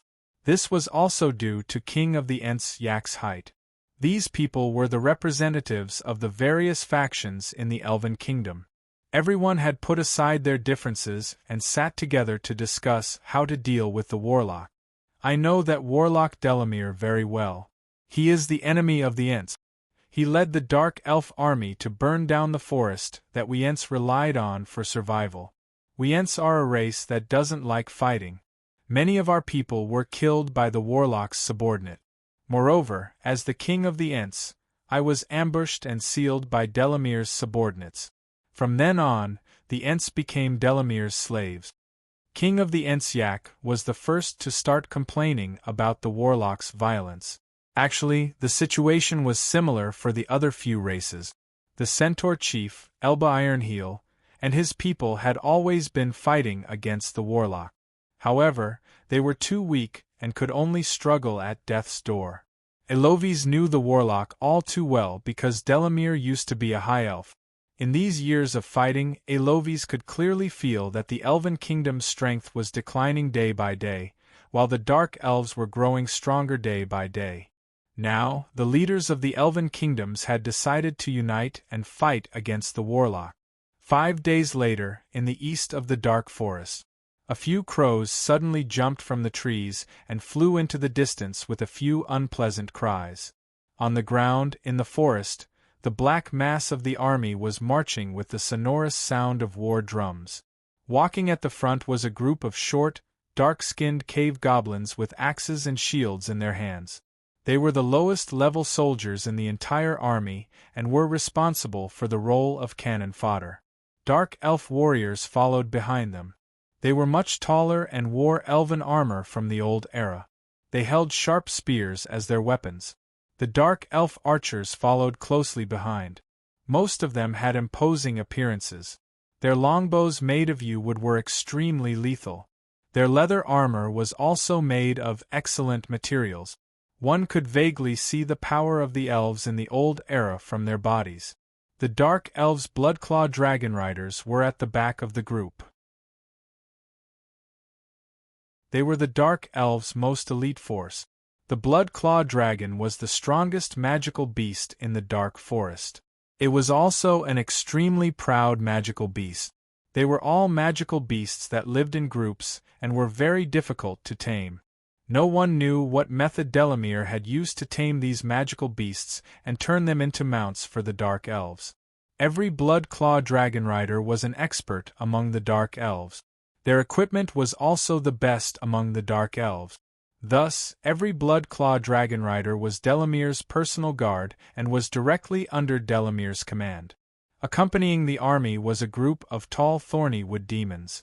They were also a type of powerful magical beast. In addition, there were also thousands of bloody jackals joining in. This imposing army was the dark elf army that Warlock Delamere had painstakingly built for many years. He had always dreamed of one day leading this army back to the Elven Kingdom's city of hope, Ivinia. Now that day had finally arrived. On the cliff, Warlock Delamere was wearing dark golden armor and a black cloak. His white hair fluttered in the wind. He clearly remembered the words that the Wing of Destruction, Black Dragonair Deal, had said to him. Those who dare to oppose me will only have one path: death. Beneath the cliff, the footsteps of the tens of thousands of troops were sonorous and powerful. The rumbling war drums were accompanied by a passionate war song. The tens of thousands of troops were filled with excitement. They only had one goal, and that was to destroy the Elven Kingdom and destroy everything. Tremble, Eloves. You can finally feel my anger. Delamere's gaze was fixed on Ivinia in the distance for a long time. At this moment, in the Warlock's nest, I was the only one left lying on the ground. I slowly opened my eyes. I felt a splitting headache. It was as if I had experienced a lot, but I couldn't remember anything. Am I dead? I asked myself in a daze. At this moment, in a few villages near the dark forest in the Elven Kingdom, a large group of dark elf army soldiers charged into the villages. The elven guards who resisted were almost completely annihilated. The remaining few elven guards lit a beacon for help on the tower. They also used the few arrows they had left to shoot at the cave goblins that kept coming in. Fresh blood dyed their leather armor. They had already done their best. The rest was up to fate. By the time the cave goblins used their filthy battle axes to chop off the heads of the elven guards, the bottom of the tower was already littered with cave goblin corpses. The dark elves stuck the dark elf army's flag on the top of the tower. The dark elf army below cheered. What followed was a massacre. The innocent elven civilians were cruelly killed by the dark elf army. The villages were also plundered. Wherever the dark elf army went, it was a mess. Only the burnt villages were left behind. Within a day, dozens of villages at the border of the Elven Kingdom sent out distress signals. The news quickly reached Elven King Eloves. He quickly gathered the other elven leaders in the command tent for an emergency meeting. The spacious command tent was filled with people. They were Elven King Eloves, Centaur Chieftain Elba Ironheel, Treant King Iko, Killian, and Meldas. At the start, Meldas told everyone about the recent news and situation. Everyone was filled with righteous indignation and wanted to immediately retaliate against the Warlock. Everyone, listen to me. Today we have put aside our differences and are here for one goal. That is to defeat the Warlock and his dark elf army. The situation now is that the enemy is strong and we are weak. Therefore, we should plan carefully. Everyone, do not act rashly. We should unite. Elven King, the Treant tribe is willing to listen to your arrangements. Treant King Iko was the first to speak. Our centaur archers are at your beck and call, your majesty, Elba Baiji said. Ironheel said. Since that is the case, I will not decline. This time, I have received news that the warlock did not personally lead the army to attack. Instead, he stayed in his lair. This time, the ones leading the Shadow Army are his son Lawson and Heart of Flames Mina. I have decided to send a surprise attack team to the warlock's lair to execute the decapitation operation. I will lead all the righteous Elven Kingdom forces to face the Dark Elf army head-on. This will relieve the pressure of the decapitation operation. Elovi seemed to have a card up his sleeve as he spoke to everyone. Your Majesty, who have you decided to send to take on the mission of the surprise attack team? Meldas asked. Meldas, everyone knows of your bravery.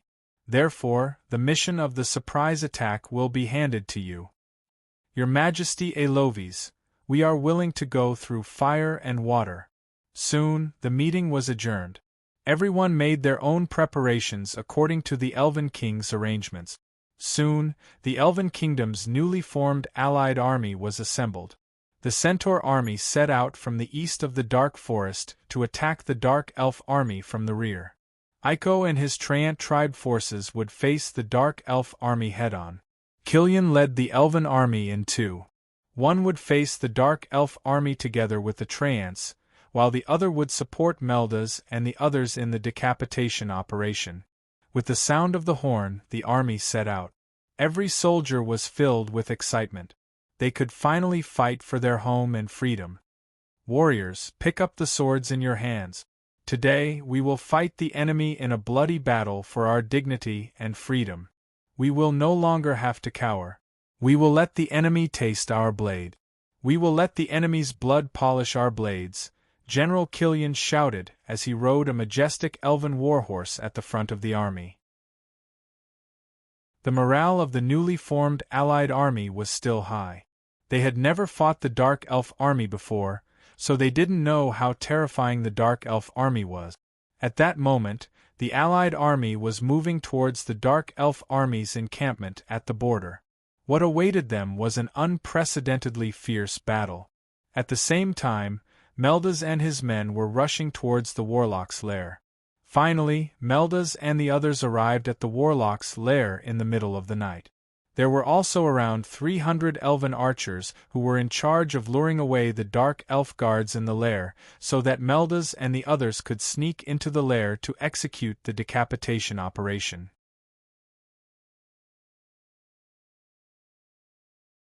Chapter 49. Quick, keep up. Meldas reminded the members who were exhausted to keep up with the team. They had to be as fast as possible. The 300 elven archers were already exchanging fire with the Dark Elf army guards outside the nest. They used a scattered tactic so that they could hold back the guards. Very quickly, the 300 elven archers attracted most of the enemies. Meldas and the rest took this opportunity to sneak into the warlock's nest. The reason why they were so familiar with the location of the warlock's nest was because of the information provided by the forest witches. The entrance of the warlock's nest was at the side of the mountain. There were rugged rocks, and a naturally formed cave became the entrance of the nest. Meldas took care of the few guards and entered the nest one by one. Once they entered, the nest was much bigger than they imagined. The interior of the mountain was very spacious and could be described as endless. However, the lighting in the nest was not good and the layout was very messy. It seemed to be modified according to the structure of the mountain.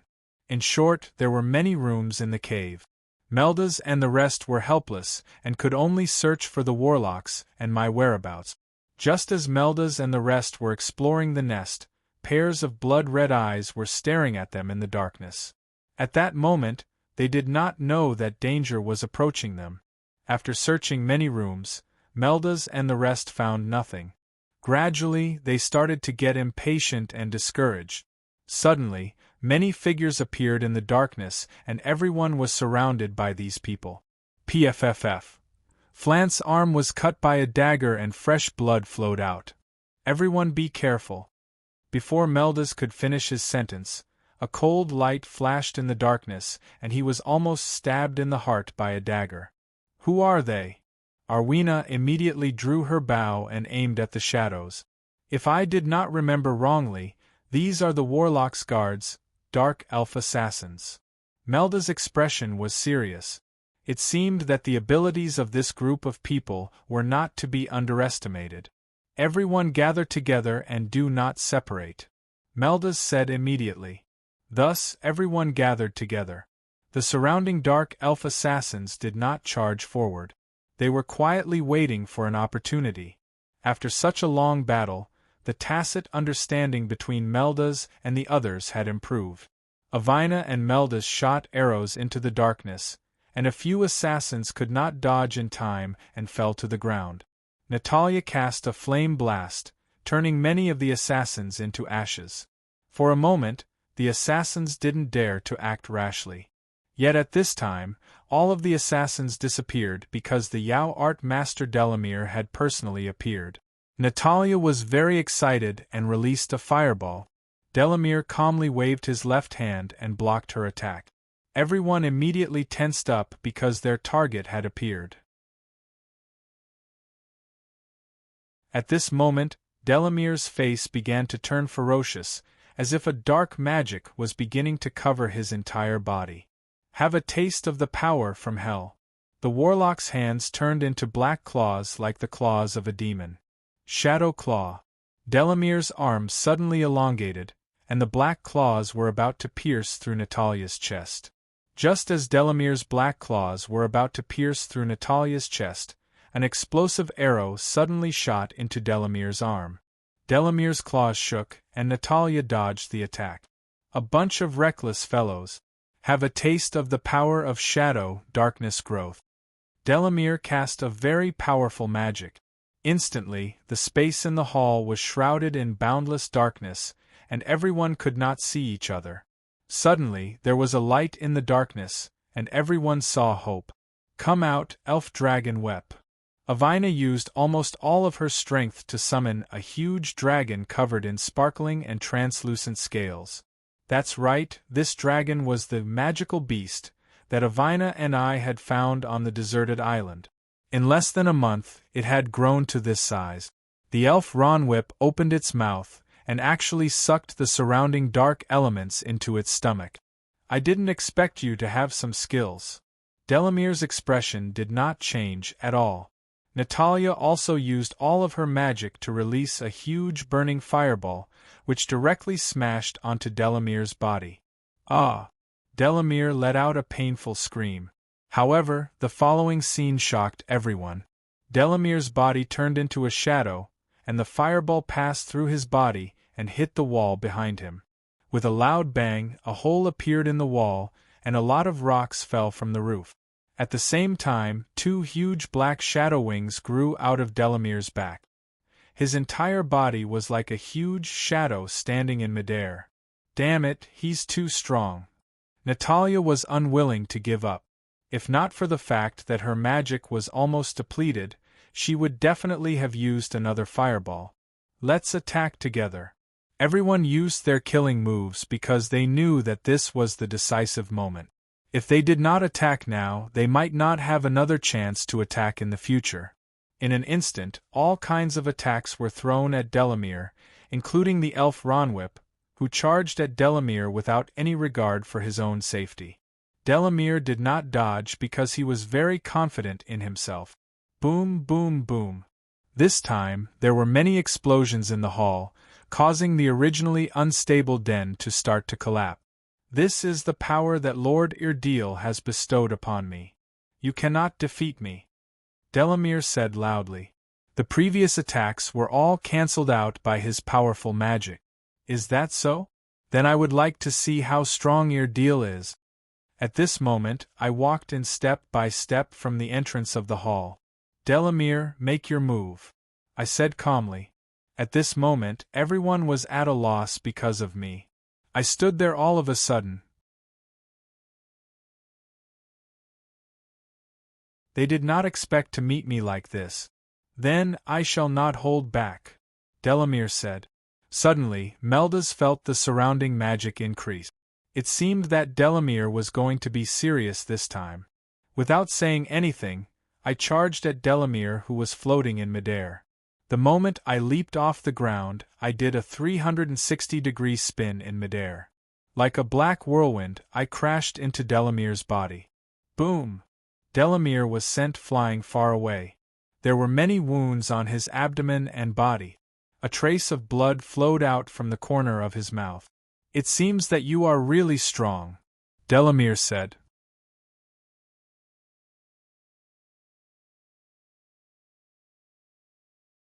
Chapter 50. The others were so shocked by my sudden appearance that they couldn't say a word. They even forgot to fight. Then, only Delamere and I were left fighting one-on-one. The others couldn't interfere at all. Our intense battle caused many cracks to appear on the not-so-sturdy mountain. The entire lair could collapse at any time. Rocks kept falling from the sky. Meldas quickly brought the others out of the lair. It seems that this is no longer a battle that we can participate in, Flance said. Let's go. If we stay here, we might die at any time, Meldas said solemnly. Finally, everyone retreated from the Yao Art Master's lair. Only Delamere and I remained in the lair, locked in battle. We stared at each other and both of us were injured. Nightmare invasion, let you feel the anger from hell, Delamere said. A black light flashed and enveloped me. Nightmare invasion was an extremely terrifying magic spell. The power of nightmare invasion was to make the target fall into an endless and terrifying hell and fight continuously. It was similar to a sealing spell, until the target died in battle. Otherwise, they would never be able to escape. Yen Long's roar, I released my strongest magic too. Following my roar, a dazzling red light instantly dispelled the black light enveloping my body and bounced off Delamere's body. No! With a loud sound, Delamere was sent flying and slammed into the wall behind him. Gradually, Delamere's body started to disappear from the bottom of his feet. I fell to the ground and panted as I looked at Delamere, who was disappearing. It ended just like that? Delamere's consciousness started to blur. Delamere felt as though he had returned to the past. Back then, he and Elovis were both princes of the Elf Kingdom. They both fell in love with the moon god's great druid Karina at the same time. However, the great druid loved Delamere more. The older brother, Elovis, was jealous of his younger brother and reported the relationship between Delamere and the great druid to the Elf King. The moon god's great druid was a servant of God and couldn't fall in love. When the Elf King heard about this, he was furious and ordered the great druid to be burned to death. Delamere had no choice but to take his lover and escape from the Elf Kingdom. However, Elovis refused to let Delamere go. He defeated Delamere and captured the great druid. The Archdruid was brought back to the Elven Kingdom and burned to death in front of all the elves. Delamere was so angry that he lost his mind. He swore to destroy the Elven Kingdom to avenge his lover. Later on, Delamere met the Black Dragon Erdeel. Erdeel imparted a portion of his power to him. Delamere took Lawson, the only flesh and blood the great druid left for him, and hid in the dark forest, degenerating into a warlock. Before that, he had used the seeds of the poisonous vines to create the Dark Elves. Karina, we are about to be reunited. There will be no more pain. Delamere finally disappeared from this space. Suddenly, a shadow flew out of Delamere's body and into mine. This is the third magic equipment at Hol's Freedom. It is also called Shadow Wings. It belongs to you now. These were the last words Delamere said. At the borders of the Elven Kingdom, there was fighting everywhere. Corpses were strewn everywhere, and rivers of blood flowed. The battle between the Dark Elven Army and the Elven Army had reached its climax. With a deafening explosion, Lawson, who was leading the Dark Elven Army, saw the warlock's nest in the distance completely collapse. Father! Lawson cried out in pain. At this moment, Lawson and Mina led the remnants of the Dark Elven army and were surrounded by Killian's Elven army. It's over. You and your Dark Elven army. Killian pointed his sword at Lawson. As long as I don't die, don't even think about hurting him. Mina, the Heart of Flames, stood in front of Lawson. She had lost an arm. Don't fight like a cornered beast, Killian said. My father won't die. Lawson didn't know if he was lying to himself. Then I'll grant you your wish. Jeline flew towards Lawson, a powerful wave of magic preventing Lawson from moving. He looked on helplessly as the cold blade pierced through his chest. Blood slowly dripped onto Lawson's face. However, Lawson didn't die, because Mina had used her body to block the sword for him. Little fool, I know you've liked me since you were young. But from the moment I chose to follow your father, King Delamere, I fell deeply in love with this melancholy man. Live well. Mina spat out a mouthful of blood and her body turned into flames, dissipating with the wind before Lawson's eyes. No. Lawson cried out in pain. Killian didn't stop. The tip of his sword slanted upwards, cutting Lawson's left eye and causing blood to spurt out. In pain, Lawson lost his footing and fell off the cliff. Killian led his army to annihilate the remaining remnants of the Dark Elven army. Just like that, the Great War came to an end. The war had finally come to an end. History was written by the victors. A few days later, a grand celebration was held in the plaza of the Elven Kingdom's capital, Ivinia. During the ceremony, Elven King Elovis personally gave out medals to all who contributed. Everyone received a medal of glory made from elven gems. Under the radiance of flowers and light, Elovis announced that the war had ended with the Elven Kingdom's complete victory. Meldas once again became a legendary figure among the elves, but he didn't care much about glory. No one knew where he went to roam the world. Brave warriors of freedom, the darkness has never forced us to submit. We have risked our lives for our homeland. This war has caused many of our companions and loved ones to leave us, but their sacrifice was worth it. The Moon Goddess will not abandon our Elven Kingdom. Now, let us remember those brave warriors. Elven King Elovis gave his speech in the plaza. The celebration lasted for the entire morning. After that, it was a celebration of victory. The elves toasted to their victory.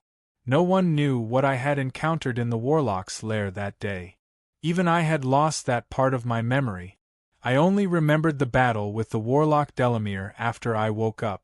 Now, I had already collected 3 of Athol's magic weapons. I still didn't know how to use them, nor did I know what they meant to me. I didn't know why they knew my name every time, as if they had known me from the start. All of this is a mystery to me. No matter what, it was time for us to return. This time, our team had one more member, and that was the famous Sinca Sea pirate leader, Loftus. I thought about what Highside the Elder would say to us every time we returned. Children, welcome home. Who knows, maybe tomorrow would be a new adventure. I was already satisfied with the company of my companions.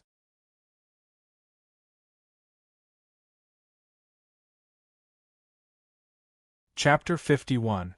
Every era had a legend that belonged to it, and behind every legend was a famous hero. This story happened before the Black Dragon attacked the capital of Kelendil, and it was the story of the King of the Northland. The protagonist of our story was Gravel, born in a declining noble family in the Northland of the Empire. His father was addicted to gambling and whoring, and ruined the family property and fief left behind by his ancestors. In Gravel's generation, the family property left behind by his ancestors was only an ancient 2-handed sword and a swallow-tailed flag that symbolized the status of a trainee knight. It was a black eagle flag with black edges and white background, and it was once the symbol of Gravel's family's glory. Gravel's mother couldn't stand her husband's rudeness and lack of ambition, so she remarried to someone else. Gravel felt that his life was terrible, and he began to give up on himself. He had also become like his father, wasting his time in a muddle-headed manner. All these changes began on the day of Gravel's father's funeral. When Gravel was 10 years old, his father accidentally fell into a deep ditch on his way home due to drinking and died. On the day of his father's funeral, many people came to the house. Among them were Gravel's relatives, creditors who came to collect debts, and even the owner of the bar that his father frequented came. With so many people coming at once, Gravel was at a loss. In this way, his father was buried amidst the not-so-sincere tears of the crowd. When his father died, the few things left in the house were quickly taken away by the people who came to attend the funeral. Under Gravel's desperate protection, the two-handed sword and the family's flag were not taken away. In fact, Gravel had mixed feelings about his father's death. Although his father didn't do much as a father, he was still his biological father. Facing his father's cold body, Gravel cried alone.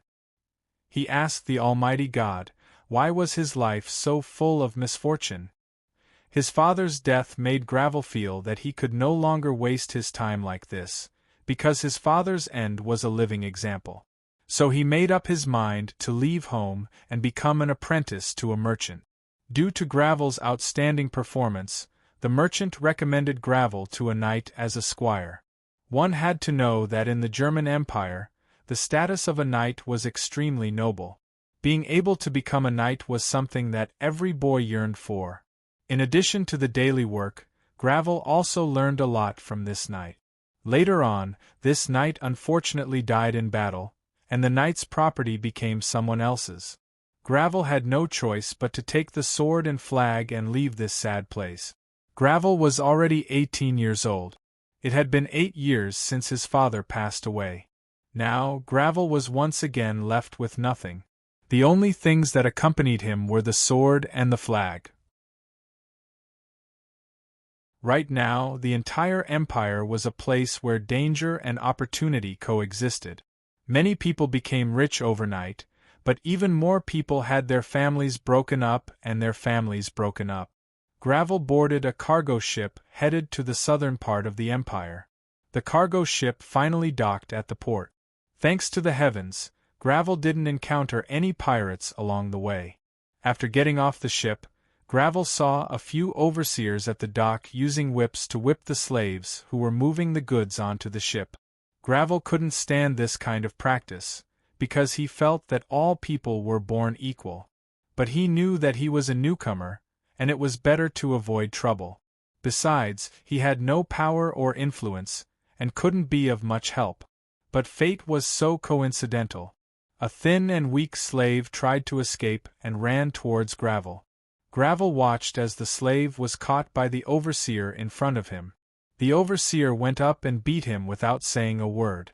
"Bah, a piece of trash like you wants to escape. Cheap life." After the overseer scolded, he gave the slave a hard kick. Is there really a difference between a person's life and a person's? Gravel scolded himself in his heart. Enough, Gravel said loudly to the overseer. The passers-by all looked at Gravel, and after a few seconds, they went back to their own business. They might have been used to this kind of life where the strong preyed on the weak, and numbness became their true portrayal. At this time, the overseer looked at the young man in front of him. "Hey kid, you'd better mind your own business and watch your head. This is my master's slave, and we can do whatever we want. What can you do?" The overseer said in a threatening tone, and at the same time, he gave the slave 2 more kicks. "But he's not your slave anymore." Gravel threw a bulging money bag to the overseer. There were 100 silver dragon coins in the bag, and it was all Gravel had saved up when he was a retainer for a knight for several years. At that time, an ordinary family's monthly income was only about 30 silver dragon coins. Originally, Gravel wanted to use the money to do some small business, but it seemed that his plan was ruined.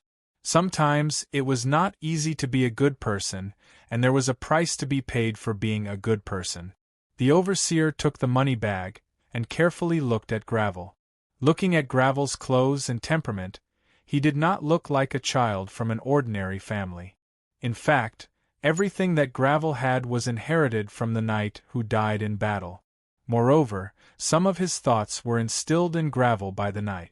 The strong exist to protect the weak. The weak have to work hard to become strong to protect the weak. Do not bully the weak and fear the strong. This is the true meaning of a knight's spirit. This was what the knight who died in battle often taught Gravel. The overseer was afraid of offending Gravel.